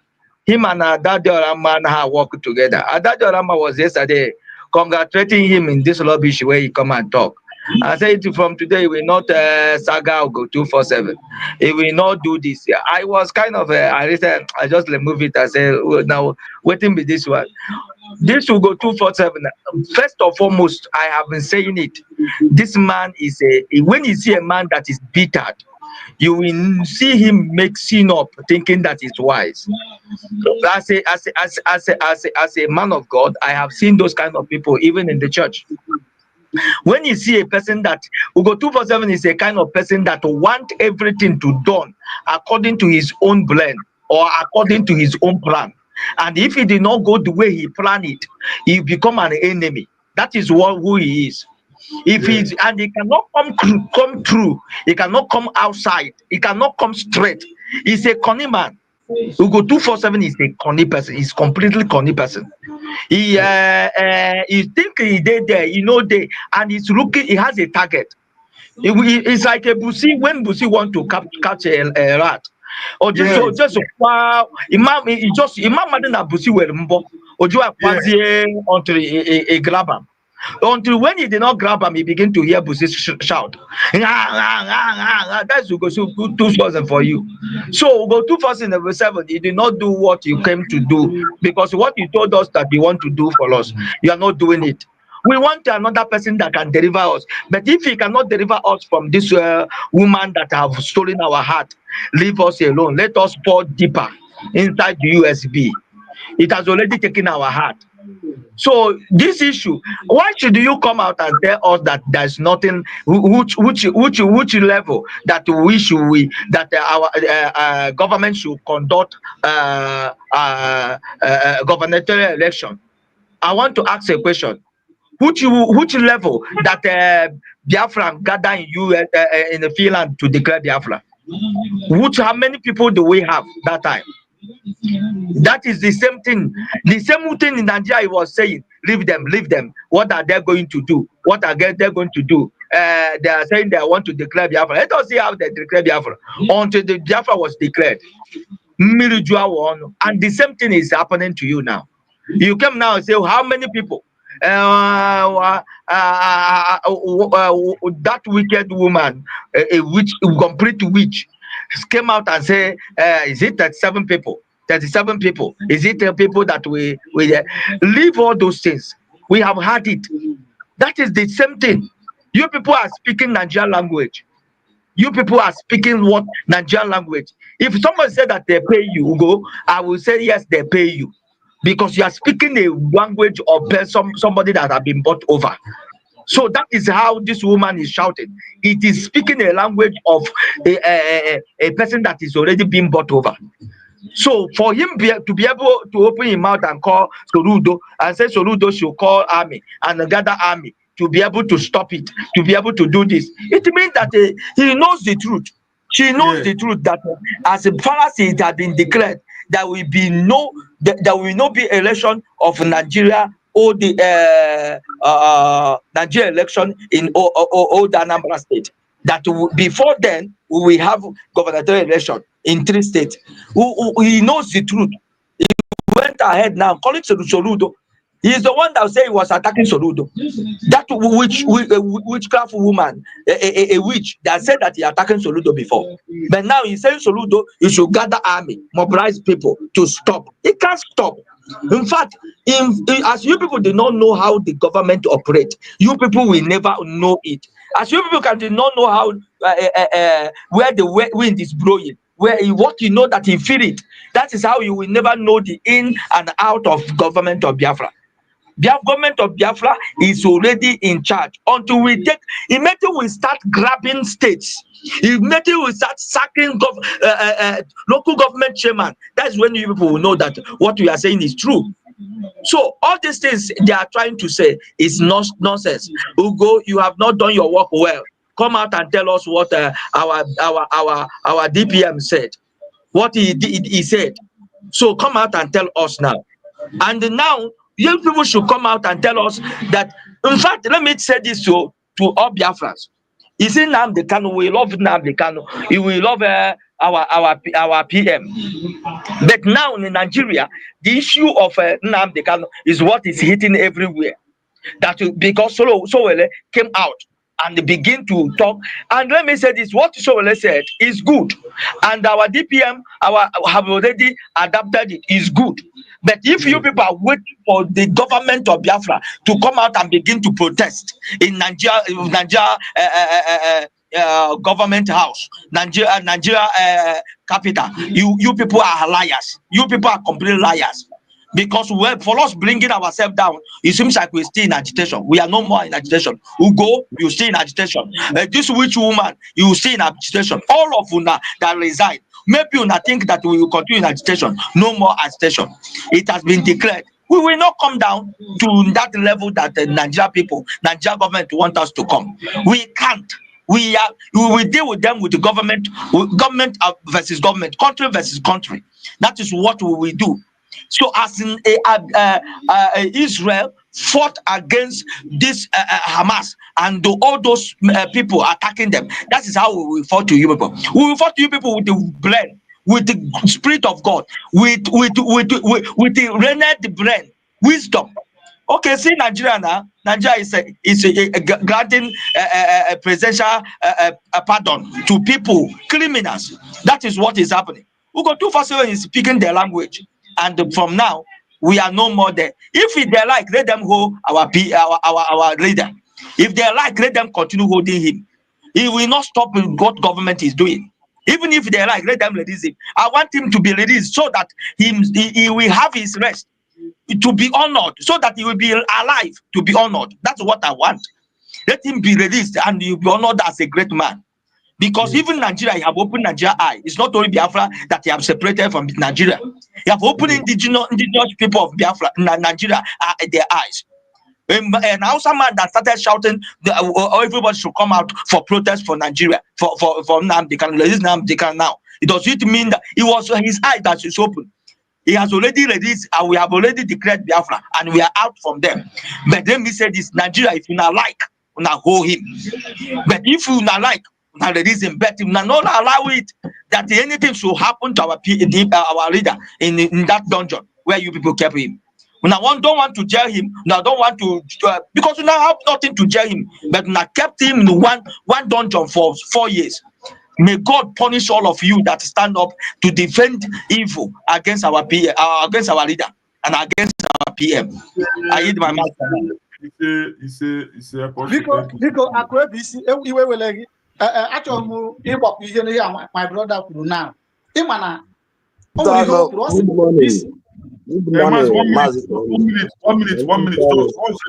minute. O nwere ihe my brother and ile anya ihe a bụ eziokwu because gịnị UGO247 bụ somebody na like ụdị ndị a na-abịa eje meeting ụmụnna okwu ka ọ bụrụ ka ahụ okwu ga-eme iwu ọchị ya mgbe ahụ ka nọ na USB ọ kpọkụrụ ụnụ nwa bụ independent media ka ụnụ na ya mee meeting. Ihe ọ chọrọ ime ihe a bụ gịnị ka o overpower ụnụ ma ọ maa na mmụọ Chineke na ụnụ n'ime agaghị ekwe ụnụ tụgịrị like ekwu ihe pụtara ṅụọ iyi ṅụọrọ ụmụ Biafra na iyi datara any day he deviate from this Biafra struggle he defend the USB si mmụọ Biafra kugbuo gị ọ dị ka ya nọkata je deviate ya ịmakwa na onwe ihe karịrị data arụsị ahụ ị ṅụrụ ị na-aghọta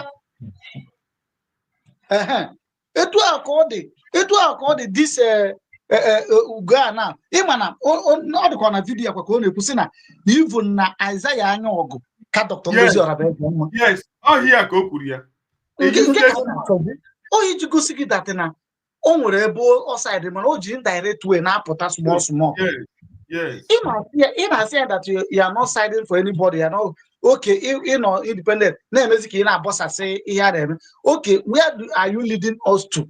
That is what we want to hear.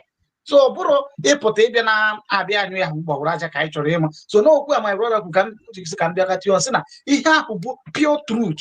If you look at it, eziokwu ka ọ bụ. So carry on Akwebisi. Ndewo, Maazị Chizoba Peter, Ndewo, sorry for overthrow, all because of Apostle. Ọ nọ na Africa maka mmegha na ụmụ n'iche na network ewepụ ya iwe n'iwe nọ. Go ahead. Maazị Ambulan, good morning. Good morning. Total mama brother. Ekene m na studio. Ndewo. O nwere ntị tọnụ na gbasa Maazị Ugo. Go ahead. Achọrọ m ka unu jitogodo Ugo, ọ bụ na Spain ahụ nọ ka a ga-anọ wee claim 40 United States of Biafra Crete under Maazị Simon Ekpanjọkụ. Ka ọ bụ maazị na gọọmenti a na-eme bụ USB ka anyị ga-eji wee naba anyị ọsịsọ. Otu ga anyị nụbara ụmụ ihe akụkọ ndị a.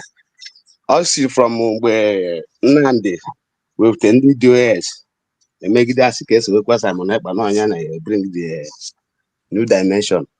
So ndị na-arụkwa ọrụ underground ha na-arụkwa till today. Efugo na gọọmenti abatago. So Maazị Ugo na-ezu old format nke ọ na-aga kịta na-abụ ya anyị kwesịrị anụ. Ọnwụgo anyị ga-akụkọ tete otu ga anyị gakwara dị anda ya nwere onwe ya bịa gbuo ti ọfụ ọdị ọzọ ka ihe ọfụtụ anya ndị Biafra ma ihe a na-eme. So Ngozi Orabezo na-arụ ọrụ anyị nwanụ na South East ebe a special nke a Anambra steeti special Anambra steeti a anyị na-afụ aka ọrụ Dr. Ngozi Orabezo ọ na-eme ọfụma ọchịchị adaghị ma onye sizikwa na ode eme ọfụma nye mekaniki ya ka anyị na-afụ nke anyị nọ n'ime ya na anyị laikụrụ ya ọ na-emezi ọkarizie na mgbe Simon Ekpapụta a na-akpọ Ekperima na-akpụ ya ọtọ pilot emechakwa ọ bụrụ ọtọ pilot ka onye ọbụla ma nọ ebe nzọpụta si abịa so anyị mechaa ọ bụrụ onye a ebido nke anyị fụ na nke a na-aga anyị esokwu ya ya arapụ Ngozi Ọrabueze mbụ Ugo 247 na ọ na-abụ mmadụ enweghị ihe ọ ga-eweta mgbe Simon Ekpapụta ọ sị na ya ga-bụ 15-1 ọ na o nwere oge dowe na tebụl ka o ji weza 15-1 so maazị Ugo enweghị onwe ihe ọzọ chọkwa ka ajụ ya bụ kedu ihe ọ na-abụ ha pụọ na dị gọọmenti ha bịa firiwe ọnụ o nwere ihe ha chọwara n'ime gọọmenti ahụ enwetara ga-abụ hapụzi onye ọbụla ekwuezie anyị na-echekwa ihe ọ sị na ọ ga-eme expose since over 3 months to 4 months ọ pụ na ọ bụrụ akụkọ akọchagoro akọ anyị ga-echego n'ọnụ ndị ọzọ makwara gọọmenti Simon Ekpado online onye ọbụla na-ege ihe a na-eme both cabinet and other parliament dị na the gọọmenti na-ege ihe niile ọdụ online anyị nwa na-eso for the long time ma ihe niile na-aga ọ bụ nke Ugo na-ekwupụta na-abụzi okwu ya anụbeghị ha nụgo those things now from the Eggman ha na nwanyị isi ọcha na France ya pụtawakwa with another format ya abanye n'anya ndị Biafra nke a kịta bụ old format anyị gaburu aga so ya ka nsi ka ntị maazị format anyị ga-ego nke ya tinyere anyị another page ka anyị nweke marụ ka part 2 ka anyị na-enezi anya anyị ga-ego part 1 biko ya ka nsi ka ntị ọnụ si na hapụ nwoke a na nwere ihe o nwere anyị ụfụ na-eme ha na nwaanyị bụ ihe na pilot anyị ahụgo woto anyị confirm that one ọ bụrụ tatata ya weta ọ bịa akwụkwọ ntututu ya weta anyị eke okwe ihe anyị na-enezi anya anyị woto bromas so this was ọ na-eme na just ebe anyị gagoro aga ọ na-ejikwa ka ọkpachiwe anya azụ mana anyị gara aga n'iru ọmụchukwu ka anyị bụ ya metebagodo nke ya ka anyị na-abụ ya Maazị Ndewo Ugo wee du amụ enweghị o nwere enweghị o menwe anyị nọrọ na Anambra steeti mana ihe na-eme Dr. Ngozi Ọrabueze na-atụrụ anyị ebe na Anambra steeti kịta ọ dị ka United States of Biafra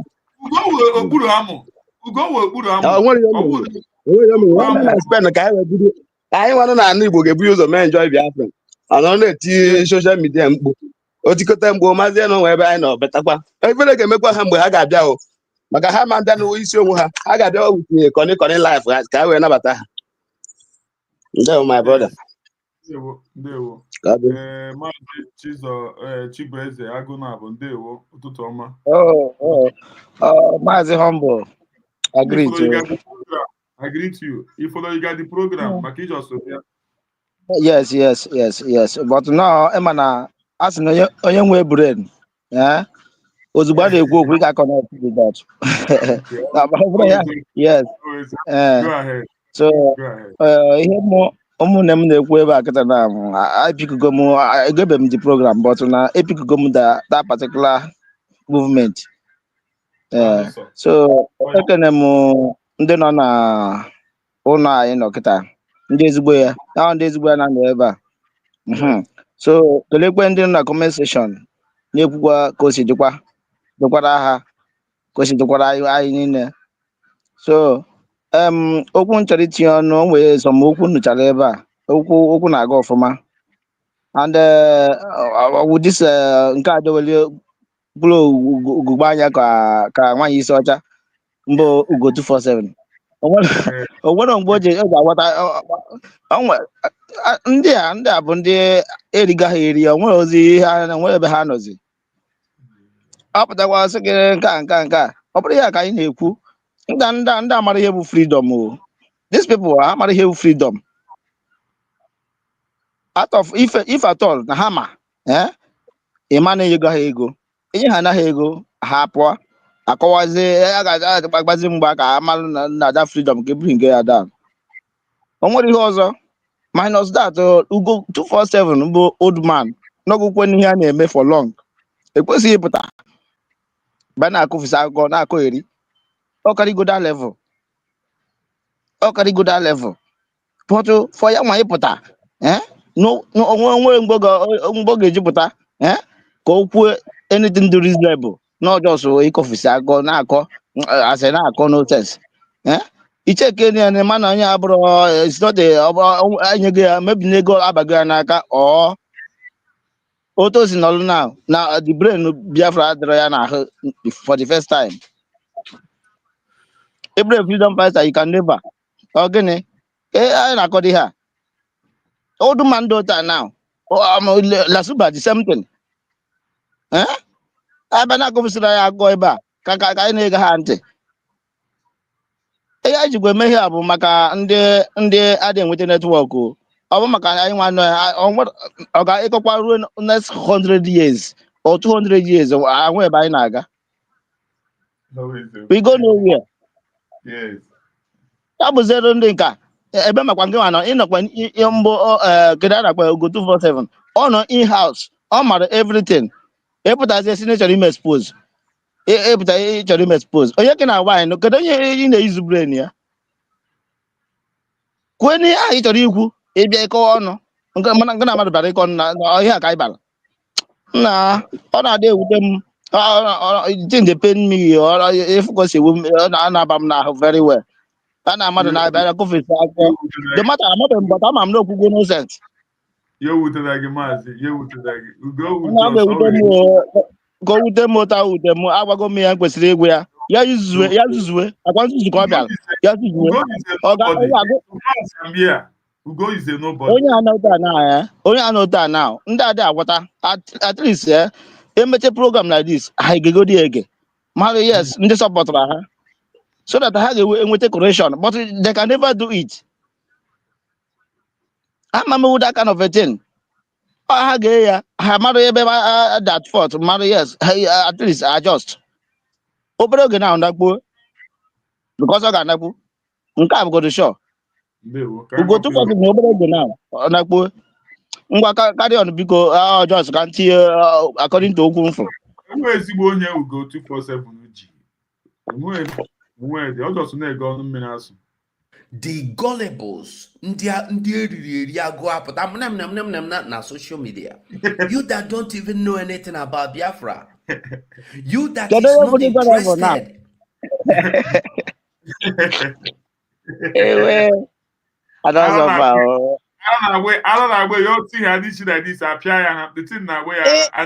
Imagine statement. You honestly, you that don't know anything about Biafra. Okay, now you that knows everything about Biafra, why are you not doing something? Why is it this neutral?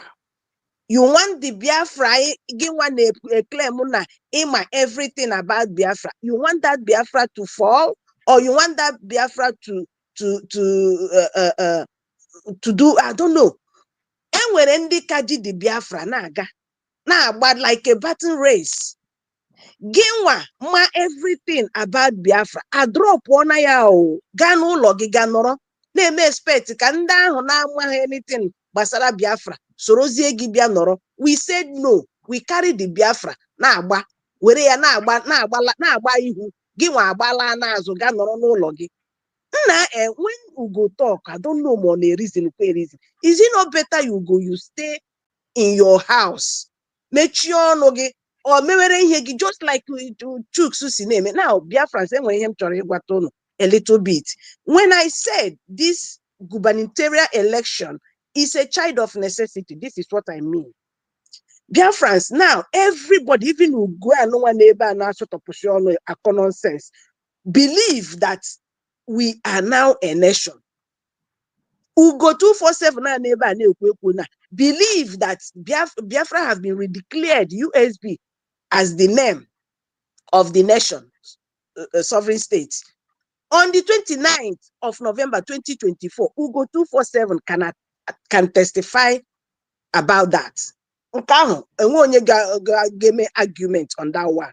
UGO247, you know that one. Now, the thing now was the UGO247.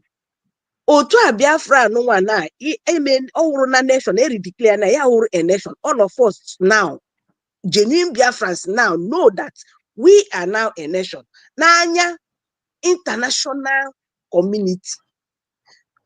Okay, in Orozie as a nation, Nigeria government are going to hold election in your territory. What will you tell this international community?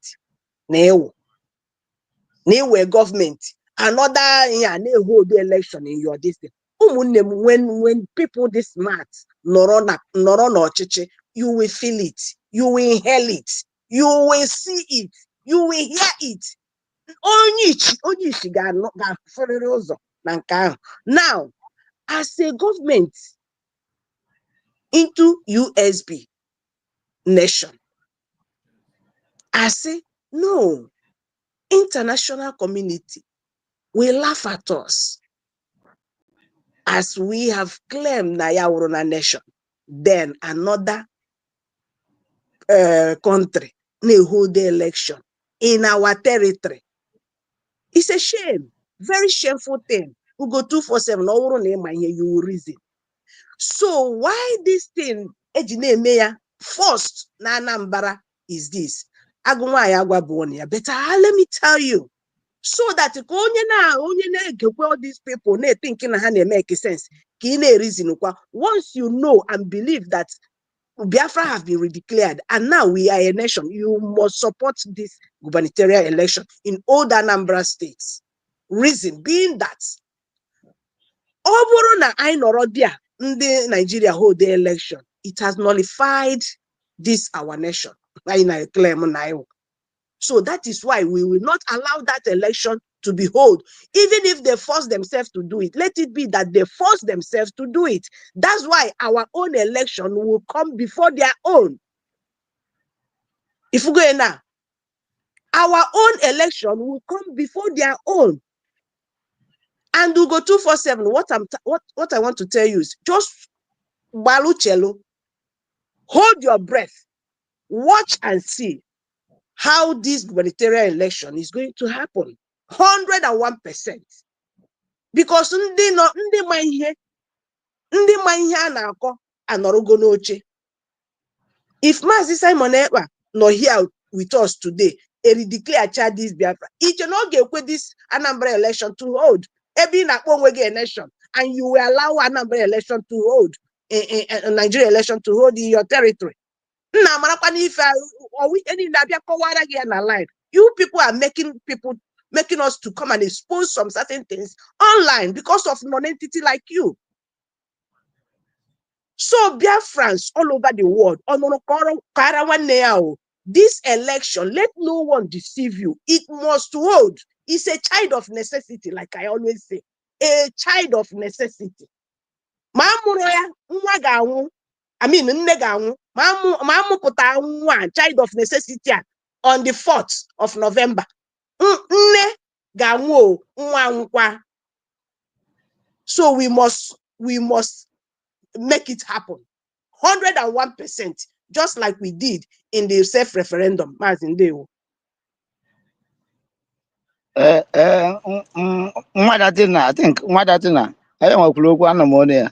Abi? Yes, so yeah, yes, my dear brother. Okay. Oh yeah, na-ekwu. Ya ka nna gwa gị ndị a nọcha n'ime ụlọ si n'ime ụlọ pụtazi ezi tiwe eziokwu ha na-atinye anọrọzi ihe anọzi bụ mmebi.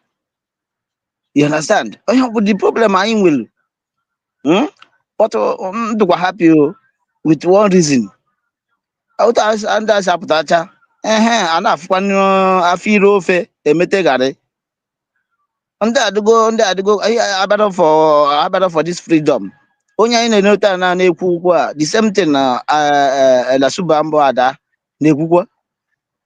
Ọkpọpụtago ya, ọsọ ya ka ọkpọpụtago ya. Ihe a na-akpọpụtakwa anaghị eketa na o nwere any point ị na-eme for a day. Adị nọkwa inside o, ịmakwa the reality, amakwara eziokwu. Adaucho mara eziokwu. Then ya nwa bụkwa UGO247 makwara eziokwu, but they will like to come and castigate. Unless kwa ihe that involve two things dị ebe ahụ bụ yes, in order for this freedom or na-enyere gị ego, government Nigeria government nyere gị ego. That is two things dị involve. Ya ka a na-apụta akọgheriwa na-akọ ka emebie, ọ bụrụ na ama but echeke ama na ama eziokwu, but no ka emebie that thing based on na nwe ego ha anatago ego and achọrọ ka ha mebizie ebe ha si anata ego. That is the problem on there. And ara, look at old man, 70 years old man. apụta na akogheri ka kedu ndị ọchọ ka ege ya ntị ka mụwa gee ya ntị mụwa 1000 years sef egebe m ugo ntị kedu ihe dị ihe ụdịrị ihe nke onye aka ga na-eme obi adịrọkwa m mma o kedu which nonsense is this ịnọ inside house ịpụtakwa na-akọ yes okwu kwuru that is the reality kedu ka ị ga-esi si na edigo free then ịma defend ya territory you must show something ka ndị ahụ esi ka hapụ na ya place ka ha gwata yes na-ekwe ka o si dị nke nwa pụta si na adịrọ possible that is it now you check that two things I'm not for freedom or I collected money can please say the other people that is two things dị ebe ahụ minus that onwelo onye ya ịbịakwu ịkọ no sense asị gara I gave me but as far as epic go one or two things engage we okwu why these people are useless like this old man o Ugo hey nah carry on It's Jare just a shame that all of you open una mouth to say una no be Biafra freedom fighters, una no be freedom fighters. All of you said them, all of you talk them, all of you said it. That una no be freedom fighters. How come now una know something wey freedom? Okay, ngwanu akwa mmadụ gụọ a ga-ebido na nursery abanye secondary after secondary abanye university kedu ihe ọ na-agọzi na-emechego nke ahụ ọ na-agwatakwa na ndị mmadụ sikwara ike o ọ na-agwatakwa ya na-ekwu na-emechego those ones now na anọrọzi na that particular place ahụ for English ọ na-asụ mbụ broken ahụ na-asụ kịta anọ na nation anụ ya nọ ya ka na-akọ akụkọ ndị struggle freedom fighter no know. Asa ama m ihe o mere ọwụ maka ndị si na ha wụ content creator ọ ya content creator I know don't worry I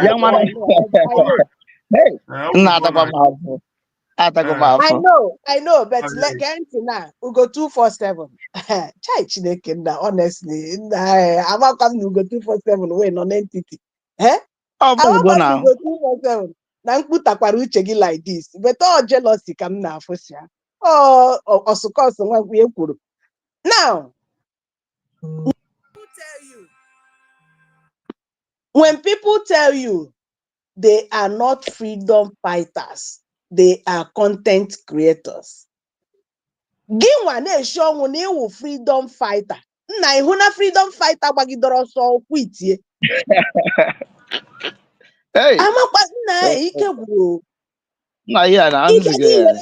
Were egbe gị pụta nnọọ na social media bịa mee 2 minutes video were egbe gbajacha onwe gị n'ụkwụ lakpuo.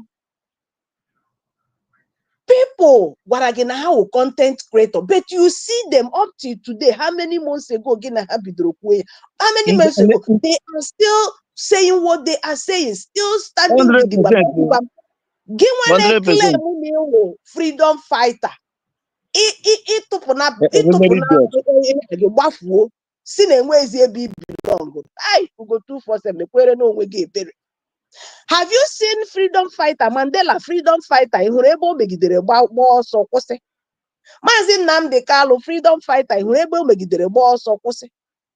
Maazị Simon Ekpa freedom fighter ọka kwụkwa gidigbam ị hụrụ ebe ọ tụpụrụ ihe gba ọsọ kwụsị? UGO247 isi na iwu freedom fighter ikwe na iwu content creator gị tụpụ ihe gị gba ọsọ kwụsị si m na ewu freedom fighter ihe ọka freedom fighter si eme is that how you will encourage other people to become a freedom fighter? Ndị agbakata akwụsị agbakata resign ya. Is it not better you call yourself a content creator? Anyị mara mgbe ị kwụsịrị anyị mara na one content creator onye stop or freedom fighter stop. Is it not better? Now ike gwụrụ ụmụnne m UGO247 mere onwe gị ebere ya bịazi na-eto onwe gị pọte n'iru nke itere ete ozu bere gị maazị ndewo Una know they ask on ourselves question. You know be freedom fighter, but you are against the freedom fighter. Who they deceive? Okay, you freedom fighter. You gossiper. Yeah, I'm a freedom fighter. Oh, hey, nah, this Declare man, yourself a freedom fighter, so you go there talk to the people as the liberator, not be as a blogger. Come out as a liberator, not be blogger. are you talking? So Wait, Ngozi Orabeze, they organize. ọ ṅụcha ma ịnụkwu okwu ahụ ọ chọrọ ikwu ka tiezie ya ọnụ ya kwuo ihe ọ chọrọ ikwu si azụ ga-atinye ya ọnụ once. Okay, let me take it back small. Orabeze, they organize a governorship, gubernatorial election. Point for of Biafra. correction. USB is organizing gubernatorial election. Point of correction. Ngozi Orabeze. The Ngozi Orabeze is not the nation you are looking for. Point of correction. I saw we have oh yeah, I'm going to go to my egwu and I like him.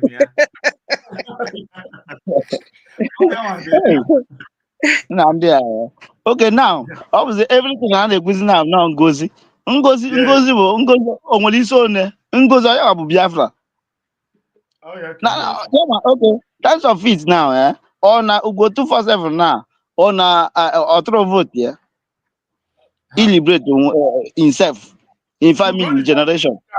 Then I know. I'm gonna cut a corner. So now, you know, mother shall you room.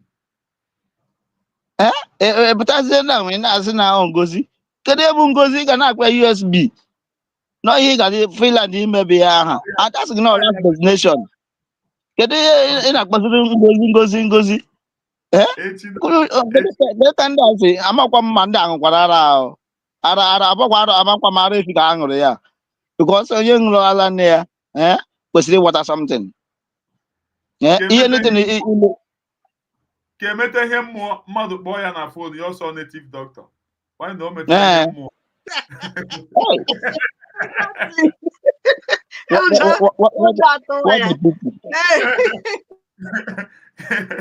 Ka emete ihe mmụọ mmadụ kpọọ ya na phone ya bụ native doctor. Onye ọbụla native doctor. No hapụ ihe nke juru m anya ahụ.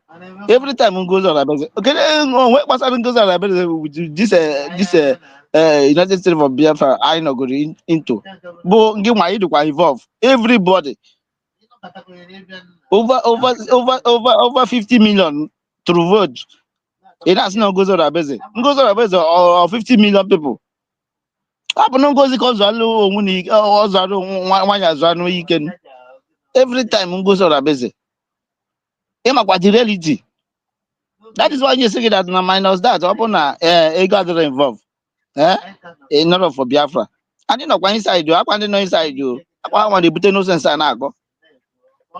Because when then I want outside like this, na fi here na I'm at the straight way. I brought my cabinet. This man got together now, but is Zuri on is Zuri. And I'm with this man. With here. Otu go dị na gị gbaa ya Snyder ya ọkụ isi na nwanne ochine ka ha jewe. Anybody who betray ya go jewe. Onwe zo ya na yo biko this time. He had to go too much. I was in this about ọkpọ many. Ya wee sile na asabo a na-akụ 10 million. Yeah, well, number one sabo now. Number one. Una no know who be una candidate.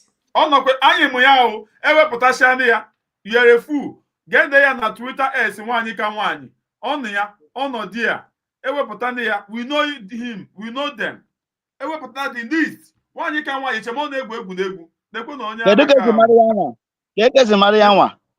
Onye nzuzu. Kedụ ka esi mara ya nwa? Ọ na-achọ ka m shi ya pụọ na bịa ga-ejiwe ya hịa. Ọ na-achọ ka m shi ya pụọ na ga-ejiwe ya. Kedụ ka esi mara ya nwa na-akọ eri? Akọ inside for how many years inside nothing. Ihe awo ndị destiny destroyers onye a na-akpọ Odinda. Akwa iforo UGO247 ajụjụ ọ jụrụ ebe a. Una no know your candidate. wepụtachakwa those candidates na ha abịakwa na abịa mee another video ha chọrọ ka agaga agbagba isiwe ha chọrọ ka aga mee nke they will still do na propaganda about that. Destiny destroyers, we don't care about you people again. We know what you want. Biafra. We are not going to stop. We move. Oh yeah,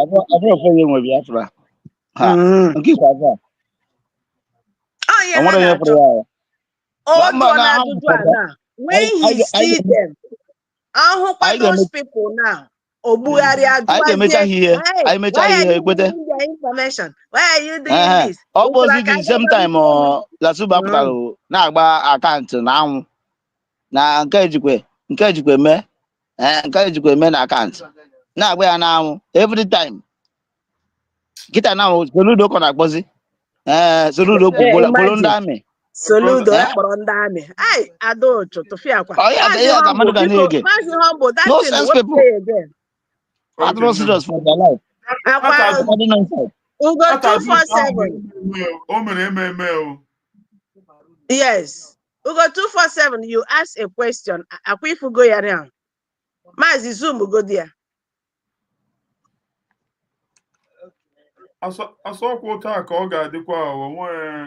Okay. Ugo 247. I hope na ikaji handle yourself. In affair. Yes, na I'm Zoom away for my own. Okay, ngwa Zoom ya kwa. Also, special announcement. Successful candidate for the United States of Biafra, USB, governorship, and deputy governorship election slated for November 4th, 2025 in the state of Ikemba, no problem. Ikemba Odumegwu and Amambala, Old Anambra State. Yes. And Amambala.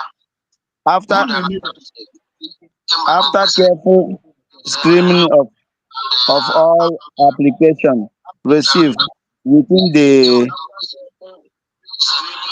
stipulated timeline for intention to contest for the governorship and the deputy governorship positions, the following candidates have been cleared to contest for the first ever United States of Biafra USB election and the flag of their campaigns. So now state of Ikemba, yes, yeah. Ikemba. 1. Ikemba governor. Nwada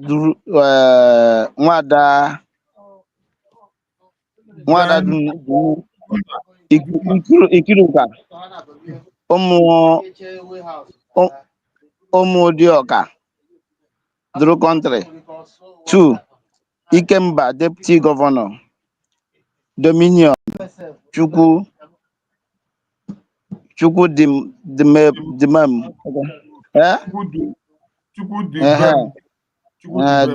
Dubem, yes.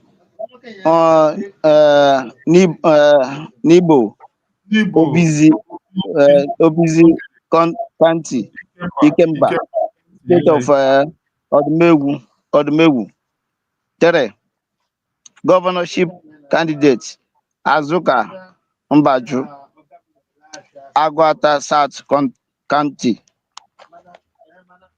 4. Now 4 come out for 0. Okay, yes. It's okay. Dorothy. No, okay, deputy governor. 4 deputy governor Azuka Anthony Okonkwo Arifet Ekwusigo County, state of Amambala. 5. Yes. 5 you have Amambala State Governor. Boniface. Boniface. Anuwedu. Anuwedu Ma. Anuwedu Amaechi. Ezima County. Ezima County, Amambala State. Since you have a Deputy Governor, Okeke, Roseline, Ekene. I am County. Anyamelo. Okay. Yes, Anyamelo County.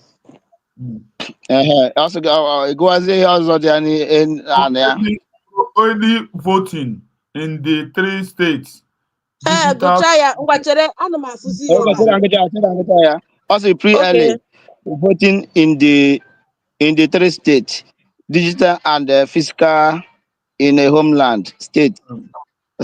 Start on October 22, 30 to 2025. Early voting starts November 1st.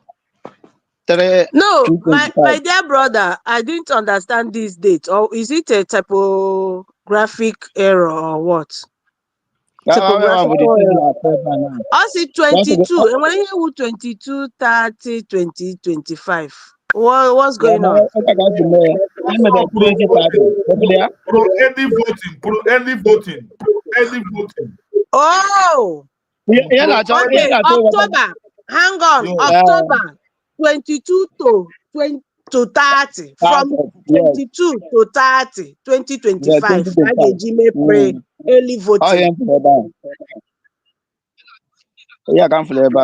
Then early voting starts November 1st.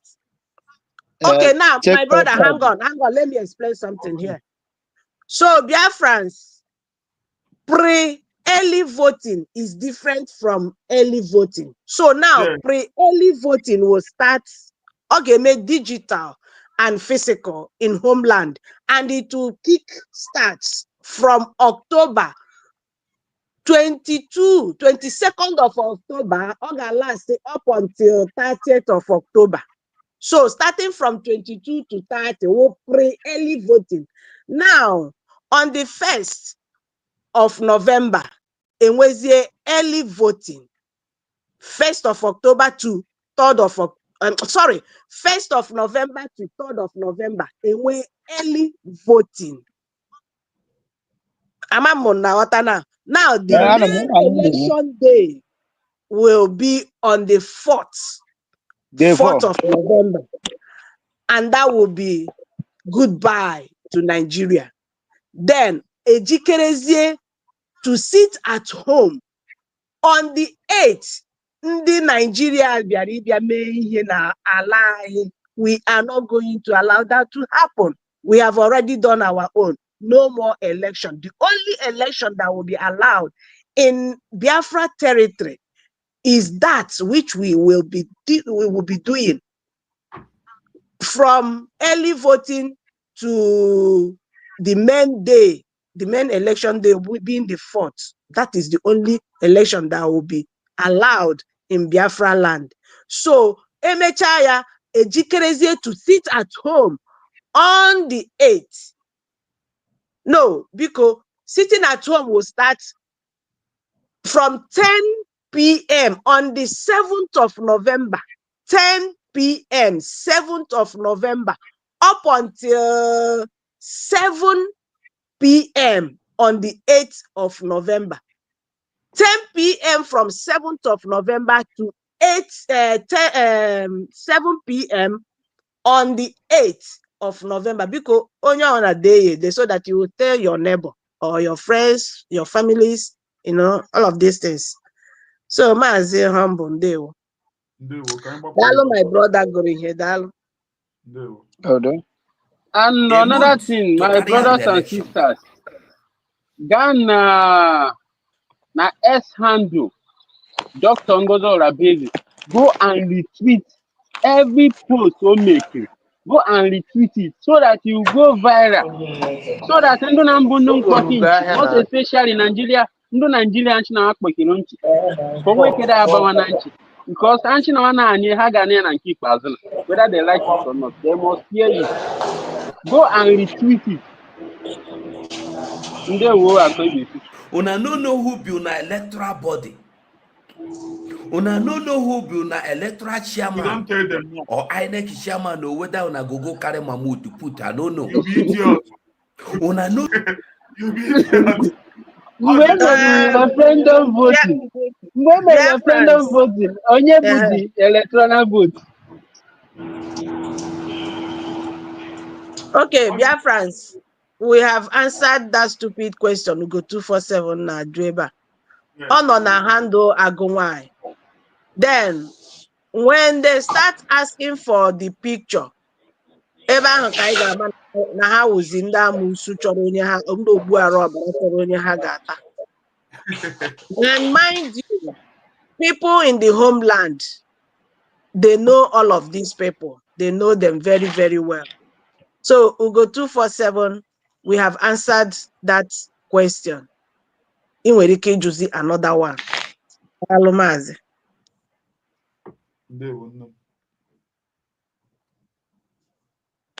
Till now, una de mugulize una self everywhere.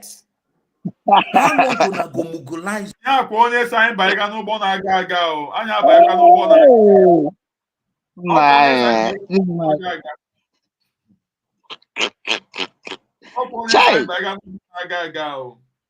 You see how this my him notice in a wug you will all these angels adade oramma na no na ụgbọ ahụ na-aga aga. Yes. But how did he poison? Ọ chụpụrụ onwe ya n'ụgbọ ka onye ọ ga-eblem kwanụ akpa ha ji aka ha chụpụ onwe ha n'ụgbọ.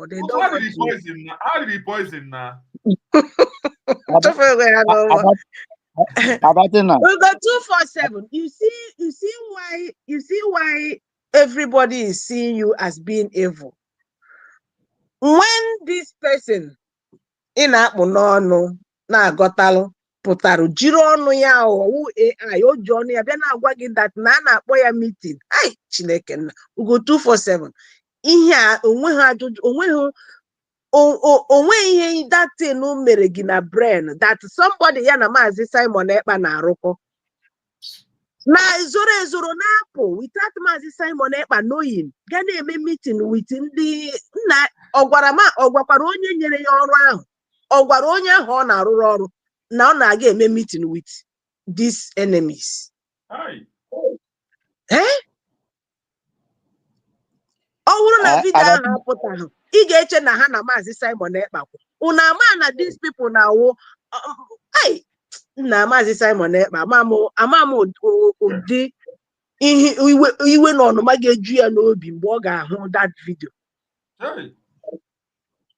Na-ezoro ga na-eme meeting with onye to the extent na ọ na-enye ụlọ ọrụ ganụ gbuo onye ganụ kidnap onye ganụ nna apụtakwa na social media na-akọ ihe nka agbara ụlọ ọgwụ anwụnta n'isi.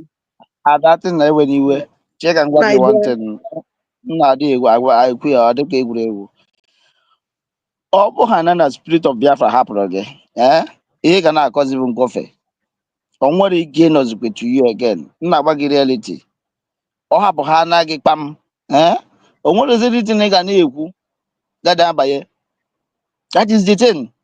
Ndị a bụ ndị hapụrụ ihe ya na ihe Simon Ekpa PM palọ ga-amewezi ihe ọzọ and the spirit are left ha hapụ ha ụtakosede with the matter any as far as is na this struggle iwepụ ha n'aka na this struggle now si na ọ bụzi ka ị gazie ịnọzi two face ha ozugbo otu anyị mụ na gị si ekwu kịta now anyị mee ha na mistake wepụ nwa anyị na from ihe anyị na-ekwu bụ eziokwu kịta na efe ya o nwere onye gara ege na-ege enweghị ga-ekwu a ga-ege gị ntị ụtakosede ụta nsị gwa gị aka ọ dị so ndị a bụ ndị hapụrụ ihe a kwesịrị ime ga-mewe ihe ọzọ ịmakwa mmadụ na-enwugoro from 1967 to 1970 nwa anwụkwa rute kịta ịbazie ịmakwa ihe bụ spirit nke fụrụ anya ma nke fụrụ anya so ịpụtasị bịa were ndị ahụ na-egwu egwu ndị dị min si na ya ka a chọrọ mmadụ abịa na bịa emeche declaration then ịpụtakwa n'ime ya bịa na-akọ nshi ngwa cheke ya brain ga-esi adịzi. That is the thing they deal with these people. If at all, if ọ bụ na ha natara ego ha nwee ike na ha dị ekwuzi but as far as that na ịnata ha n'ego epụgo ịnata ha n'ego from Nigeria government epụgo. That is the problem. So all that goes again. Oh yeah, kaya na Una UGO247 self to understand say una don become mugu. We have been in there. We pushed to see say everything work. Somebody will be saying a lie from morning till night and a lie she sabi lie. Nothing. Go you see I take out my time. Come go investigate who this person be. She never lead any organization, any group of persons where she lead. Even 2 people put together she lead where she succeed. Now to scatter she be. Good time. Good time. Flex. Hey, you went on the bad come out. UGO247, I will advise you. Jekene kije kulo brain. Put sentiment aside. Put jealousy aside. Put envy. Everything. Hatred. Ma ihe awo no gara ejikwe nye post, nye gi post, nye gi post.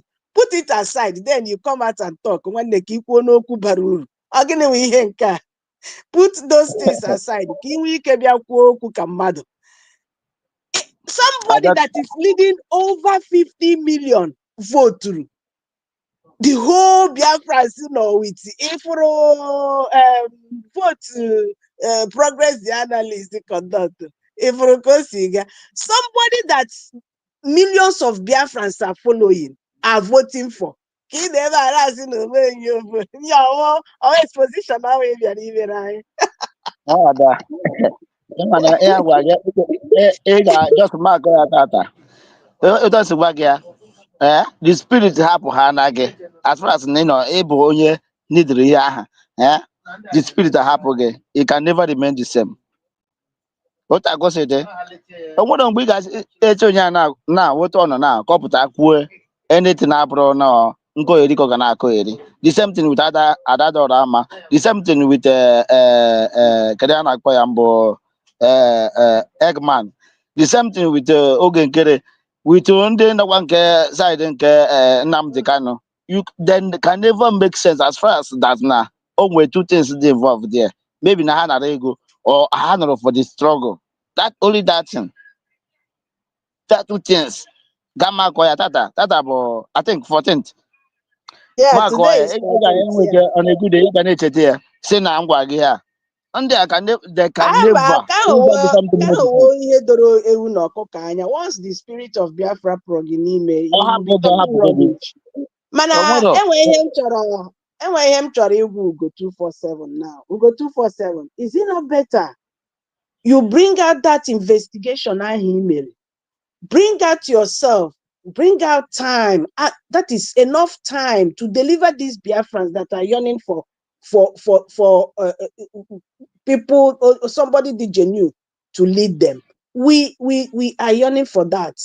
Please. So bring out that your time. Bring your time. Bring yourself out. That investigation. Bring out those findings. This exposition. Stop coming to Terenayazo. No, we will not accept that. We want a full exposition from you. Come out. Those lies, those investigations, we need to see that exposition. Other than that, please go and sit down. We are not listening. We can't stop following USB. Mazindeo. Just that over. Why that I want to keep me weird because the spirit happen go here. I want to go get see me weird again. You can never. onye anọ na ibe anagata na abịa gwa gị kwuo eziokwu or you can never ị ga-afụ ya na me talk am ị ga-afụ ya that na this man now can never say any truth otu aka ọ dị all those people onwere ka ha pụtara na abịa gwa gị na nke a bụ eziokwu again because they don't comot the spirit hapụga all spirit bụ ihe na-aka ihe anyị na-eme mana this spirit onwere if this maazị humble now ọ pụọ na that particular part ọ nọrọ kịta na efe ya ozugbo ozugbo onwere onye ga-apụtazi na platform ya ozugbo ma ndị a na-akpọ content creator hụ na ha bụ content creator na-ekwu eziokwu karịzie ngị nwanne side ịfụrụ ya ndị a na-akpọ content creator aha ma na-ekwuzi eziokwu karịzie ngị nwa anọ side the spirit is there because ha ma na eziokwu ka ha na-ekwu so onwere anything na-etosi agwa gị ọ ga-adị gị ka ịma na mụa anwe kasi mụa ukwu ya na otu agosi dị but ihe na-agba gị bụ reality this man can never make sense even for once again as far as n'osigo ebe ahụ pụta and onwere onye metụrụ ya aka ya nwa ji aka ya si na chọọzi na onye nwa ka ọ resign na pụtazie ka ịgbawakwa ebe ahụ ị nọ for how many years ngwa ọ ga-adịrị gị hard Maazị continue.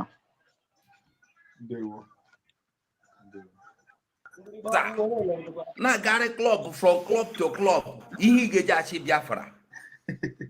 Ihe chere na club before. Ihe ka ị ga-eji weta Biafra. Apụta were deceit. Lies. They deceive people. I am so sorry for those gullibles that are being deceived. Anyway, I know why. Because she said enjoy. UGO247.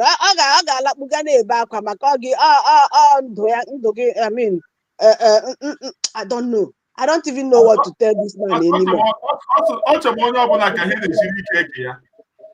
Unu furu na enwere ihe dị iche na nwa this man na ndị DOS mgbe ahụ Maazị Simon Ekpa na-awọpụta ya ewere nwa henisi ya ijele nwaanyị agwa ngwugoro before na this man UGO247 onwe ndị iche ya na ndị DOS exactly akụ na afụgo na ọ dịgo ka ihe ahụ a na-akọ Maazị Simon Ekpa mgbe nwoke mmadụ pụtara agbara ụwa ya egwule I so much love that time ọ na-awụ mgbe ọbụla m hụrụ our PM pụta were mmanya ya ahụ were na-agba egwu na-enwe ọṅụ obi na-atọ m ụtọ aga m achọ DPM biko nwanne ị na-aga nwa klọb gị ahụ gosi anyị ị na-awarawa ego gị na-enwere ọṅụ anyị na-eji ya ama na obodo dị sarasara ihe a na-eme na-adaba ịghọtago Biafrans na-eji ya enwe ọṅụ na-enwe strength UGO247 ndị ọdịka ọ dị UGO247 na nwaanyị isi ọcha lasiba ndị ahụ ndị ọ ga na-ewute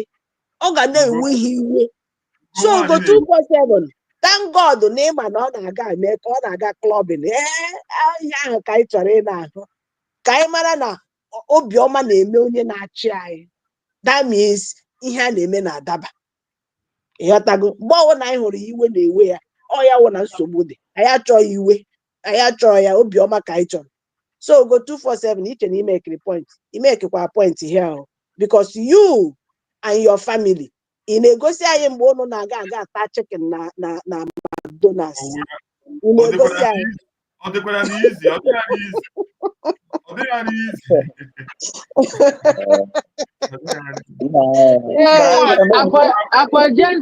akwa gentry bịa before were chicken na-ata na social media mgbale enunu my dear brother onye nọkwa on ground na-atakara ụwa ya chicken agwa mgbe obi nka na-akpọ ya mo but kịta anyị na-ebịa debate anyị na-ebịa soje ụzọ aghọta ọdịchie egwu ha bidokọ eri UGO247 UGO247 na-emezine nkọgheri biko emezine nkọgheri baa ụlọ ma onwe efe ma ị ga-akọ onwe edenike n'ime ị ga-eme expose baa ụlọ ị bịa na-agwa anyị nna ihe anyị machabụ bifo iwe na-ewe m na ihe niile anyị maka ị na-abịa anyị repeat ya you are wasting people's data wepụta ihe ahụ ịma anyị na-ama ahụ ọhịa anyị mere respect ị na-abịa egwu anyị not all these things nọ na social media already atrash goro na kemgbe gị na-achọ ka ị resurrect kwa ya again ndewo Maazị Humble biko nonsense ọ kọrọ for how many minutes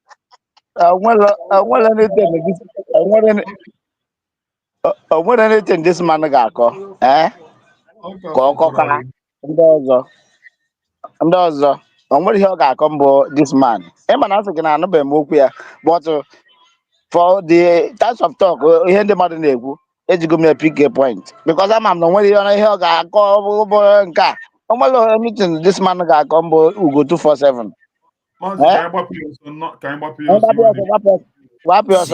money. She sends you money. If her daddy or grandma no come out to come talk say she give her money, why did she give her daddy or grandma money when we came back from Finland? What did her daddy or grandma do for them? And we are here fighting again Kere for paying people. She go from back and go dey pay her daddy or grandma, so that her daddy or grandma go stand, they defend them even if she do bad.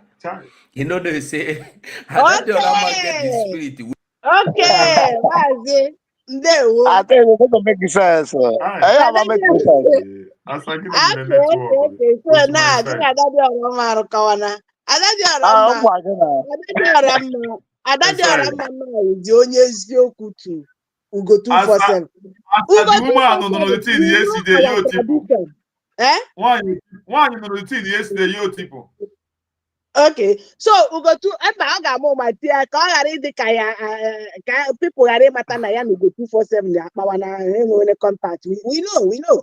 But I'm not even where I'm going to. UGO247 is not enough. You know our tradition since this freedom fighting began. This our struggle. You know our tradition. You don't just come and tell Biafrans isi na anụ ọkụ ndị nwere brain, ndị nwere uche. Give something, thinking that no, we don't take that anymore. You know our tradition. Bring out those receipts. Gina daddy or ama meeting. Get down your investigation. I mean your evidence. Get down here very, very well. Come and do a very broad and clear and more precise. I mean more clearer exposition because ihe na-atụpụrụ anyị ọkpụkpụ ga-egbapụ ịtụpụ azụ ga-egbapụ ọ dịkwa mma ị na-eme onwe gị akaja ụgwọ ahụ akwụrụ Adadiora maka you and Adadiora sit mee collabo program wepụta na evidence ahụ we need to see it onweghị unu ga-eme taa ga-eme anyị ewepụ obi na this USB na onye na-achị anyị ugbu a wụ Dr. Ngozi Orabiezi omenka o kwuru omenka afụrụ n'anya inweghị unu ga-eme change our mind nke mere nju oyi omekwata ọzọ nke mere ju oyi ome ọzọ. Thank you so much for telling us self na nwere ndị nyere money to appreciate them mana ihe anyị na-ekwu wetere na ya evidence ọ ihe anyị chọrọ. There's no too much talk about this thing. UGO247. And again, 400 enyere ahụna m na recognize that same person na nyere gị 400. Isi na ya nwakazikwe Dr. Ngozi Orabiezi mma. UGO247 enyere gị ego ụmụ Biafra gị rie ego ọbara. Bring it out. You must bring it out. Go and pay it in to Biafra. Ha nwe ego ahụ enyere gị. You must bring it out. Ọcha ya wụnụ ihe ahụ a na-ekwu okwu ya. Ndị oriagọ ha rie ha fichaa ọnụ ejide ha akọgheriwe. Maazị ndewo.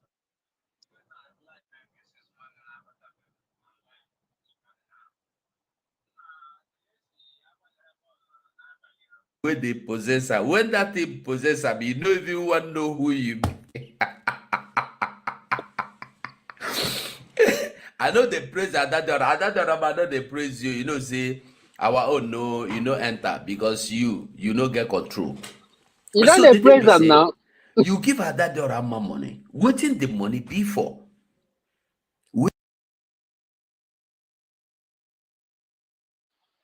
Ego onye na Adadiora mma o. Ọ na super chat ka ọ bịara abịa show yie super chat ka onye kwere ya ihe akwa. Ụta ndị ọzọ senyekwu ya super chat o. Uche unu dịrịkwa nye ọkwa super chat ka onye ya.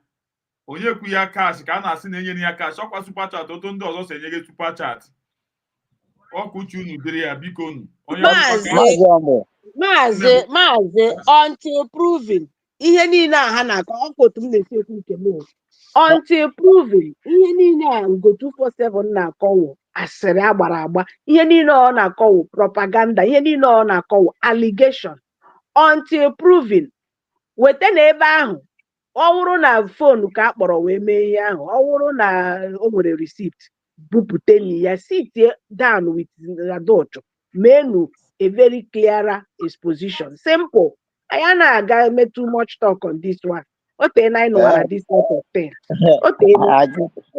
Argentina okwu gị ọ ka gbabiri ọsọ because na onwere okwu mfụrụ ebe ahụ na onwere ihe a ga-ebu ihe a ka a ga-akọwa ihe ahụ na-akọ kịta na as far as na the spirit hapụgo ya ihe a ka ọ ga na-akọ because onwere ihe ọ ga-akọ ga-abata ọ bụ ọzọ maka anyị ji ekwu okwu a na anyị na ebe a na-ekwu ya bụ maka ndị ọzọ anọrọ esoro n'ife a na-eme ma ọ bụ maka anyị nwa ma anyị nwe ekwechigoro na ọ bụgodo 1000 years sef anyị ga-anọ ya o nwere onye a na-atụ ụjọ ihe pụta wepụta iru gị ka afọ gị na this last fight a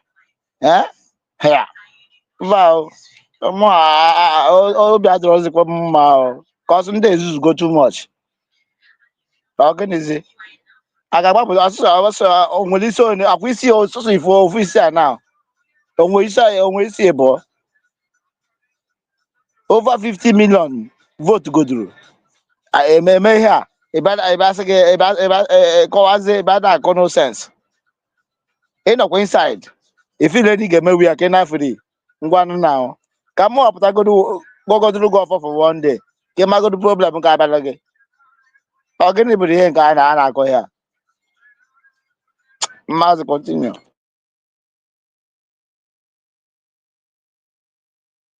Wetin e be for? You see, you see wetin I hate. When you come make me to fight somebody where you know say that person better pass you, know say okay can better pass you know. When they do election, we there here they wait for now. Men no go do the election finish. Okay, now hi I don't suffer. So now okay, can I better pass our DPM, Abi? But you're inside. Why can't you fall back that first time? Kamalias no get Kayama. Oh my God, I go get follow back. Ijo, nature follow back. Now you have quite reality. Then emergency, I put any years ago.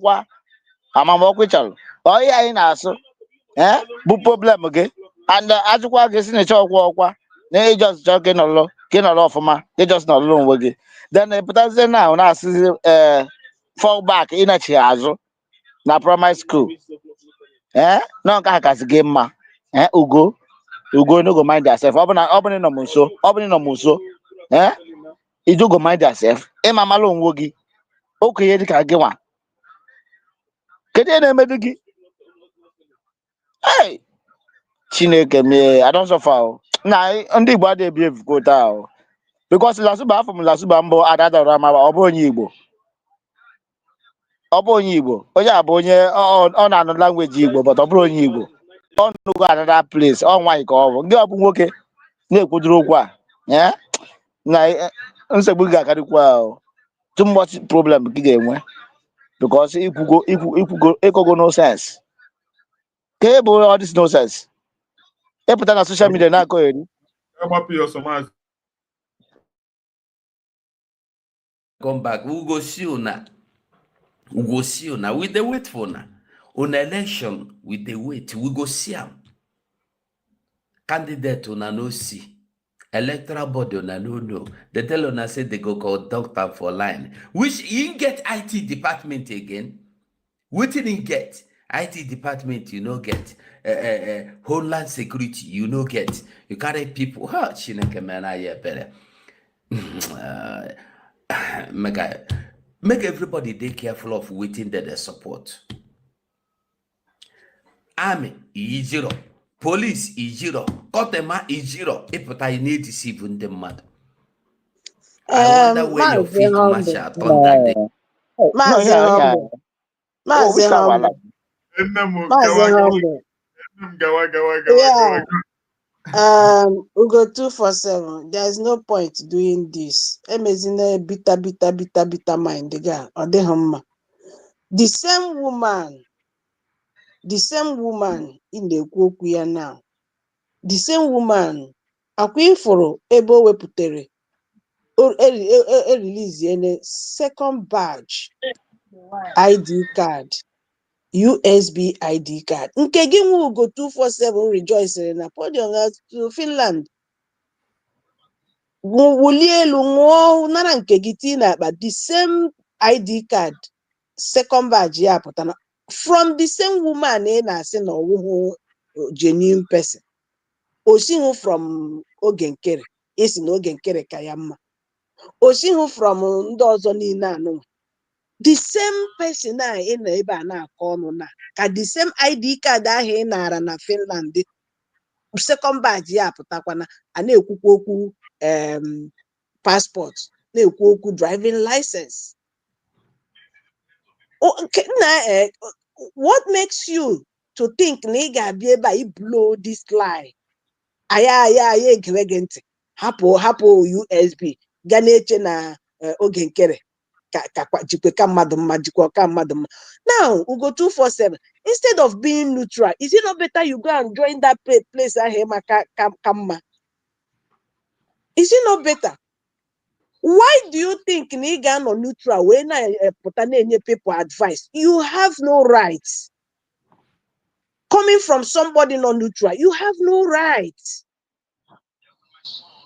As in I lead by example, UGO247 to this tell me ka ihe mmadụ ga-ahụ n'ime gị na wee bịa sị ka o sowe gị. Enwe nke ịkwụ n'ime ya. Even ndị always na ha ka mma, you are not even with them. You must belong to somewhere before you can be able to advise other people elsewhere. See ha na ebe nọ na ebe kakwa mma na ha bịawa ebe ahụ. You can't just be neutral. Now call people not going to somewhere name here. Say have your join to be neutral. You sure the quagema okpokpo ishi. You sure the quagema. Ojishi karumuna, you sure the kwa issue zukwere go okay.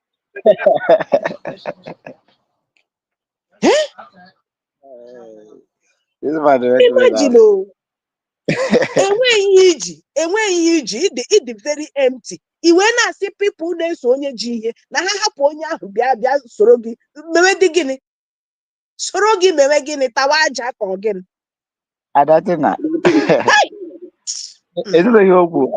Also there's no police na USB enwero police enwero soldier upon ihe a niile a na associates onwere nke ọ na also not just ebe akụfesi akụkọ onye ka njiri gwa gị that na the spirit hapụ ha anaghị onwere ihe ga na-akọ uche gị amadịzi ihe a na-eme ole ịnala ego isi ọsị na onwe na enwe USB enwe soja n'ime bi n'ihu gị ọ ya ka m na-ekwu ọ na-ekwu na USB enwe soja UGO247 akpa n'ihu gị ka nọ wee chere my brother n'ihu UGO247 ka nọ wee hold IHL training ka ndị enyere ya ka ndị enyere training ahụ ọwụ soldiers. So ma ọwụ ndị nke ga ahụ ibu n'obi ụmụ angels ga ahụ ndị awụ bi no more soldier again na Biafra land otu gbagbuo gị na ndị otu gị dị a. Maazị continue.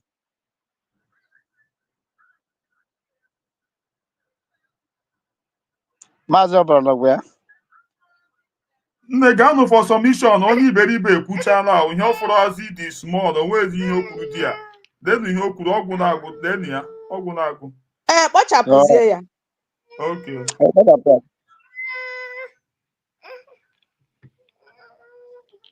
Now, Thunder, I go come play that in video. Just make I go play in video where you say Biafra don't come. Una don't buy all our military. Una don't take over all the military camp.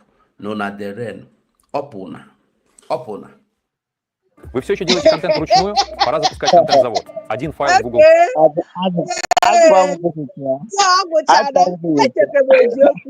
Like that, brother, let me submit and then waka.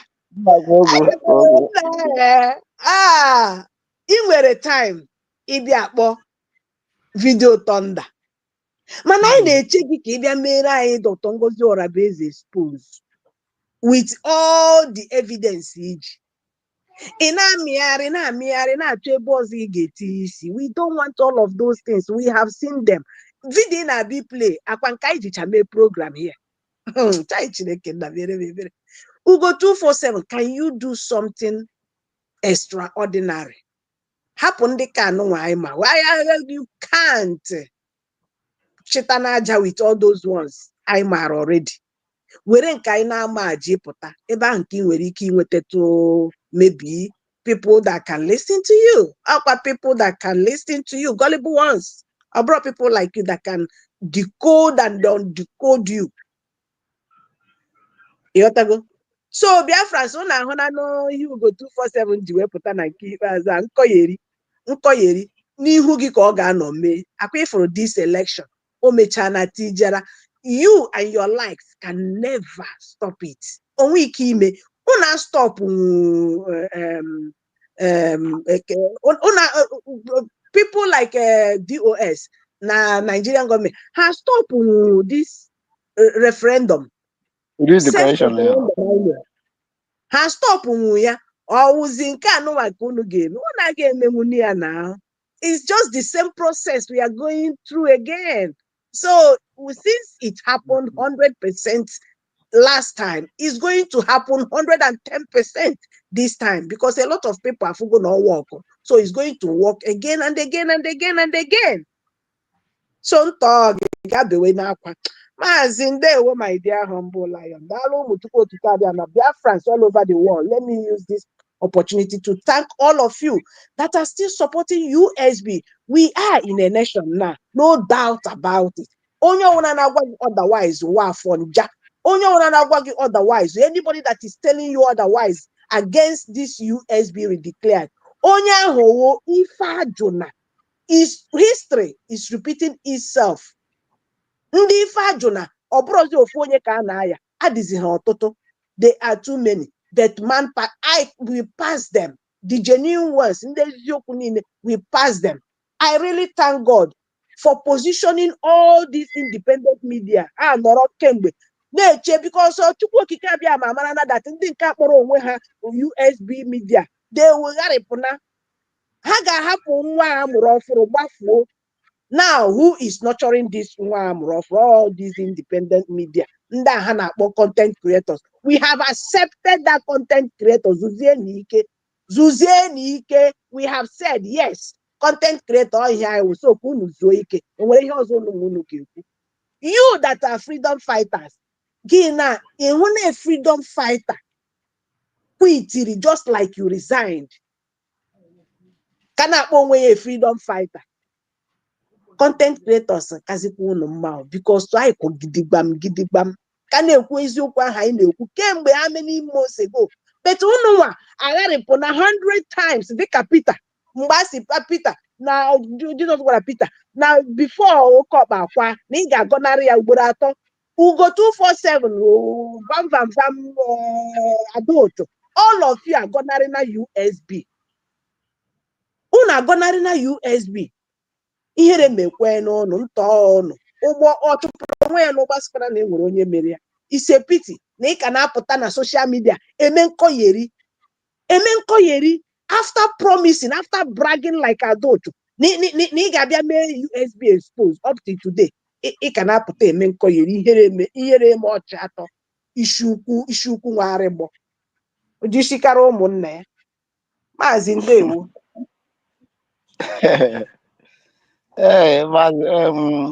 Nwadatị na ike gwụrụ ndị a na-adara ya fim. Amarazị m ndị a na-adara fim. Ọ bụ ọzọkwa nke ikpeazụ ahụ. Anyị ekwesịrị go bụ na anyị nọ dị hụrụzi anybody ga-apụta pụta na social media, especially ndị a nọ n'ime nọ inside si na ịbụ kabinet ya pụta outside maka no sense. Anyị dọchaa gị ịma nwetado onwe gị sef ịma nwetado gị onwe gị na Nigeria Congress of Biafra land ị ga-ama ebe ị ga-enweta onwe gị a ga-adọ gị dọrie gị because ama m ihe dị ihe nka every time ọ bụrụ inside how insiders most ihe na-eme na this year struggle anọ before this declaration ọ ndị nọ inside na-ebitecha ya obodo ndị na outside na-eme ya ọ ihe bụ the problem. Agbacha nọchi azụ every time. What is this? Legodo ihe mmadụ na-akọ ada lasuba na-akọ nke ya onye ga mbọ bamafa na-akọ nke ya ike gụrụ agụ ha na-akọ nke ya nna oh my god kedu ebe ihe nke a ndị nọ inside o onwekwa outside anọ ebe ahụ ọ inside a atọ efe dị nwada ya dọrọ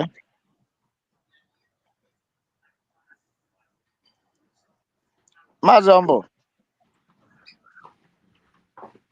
Maazị, ana m asị ụbọchị taa mara onye ọbụla Chukwu gozie unu ka unu pụtara bịa edismantụọ anụmanụ a Ugochukwu 247. Ana m asị ka emesịa nụ ndewo na asa Chukwu gozie gị Maazị Chibueze Chukwu gozie unu niile ndị na-akpọ gị afọ ha Chukwu gozie unu niile ụbọchị taa mara unu mma ka emesịa nụ I love you all with all my heart dịka ka anyị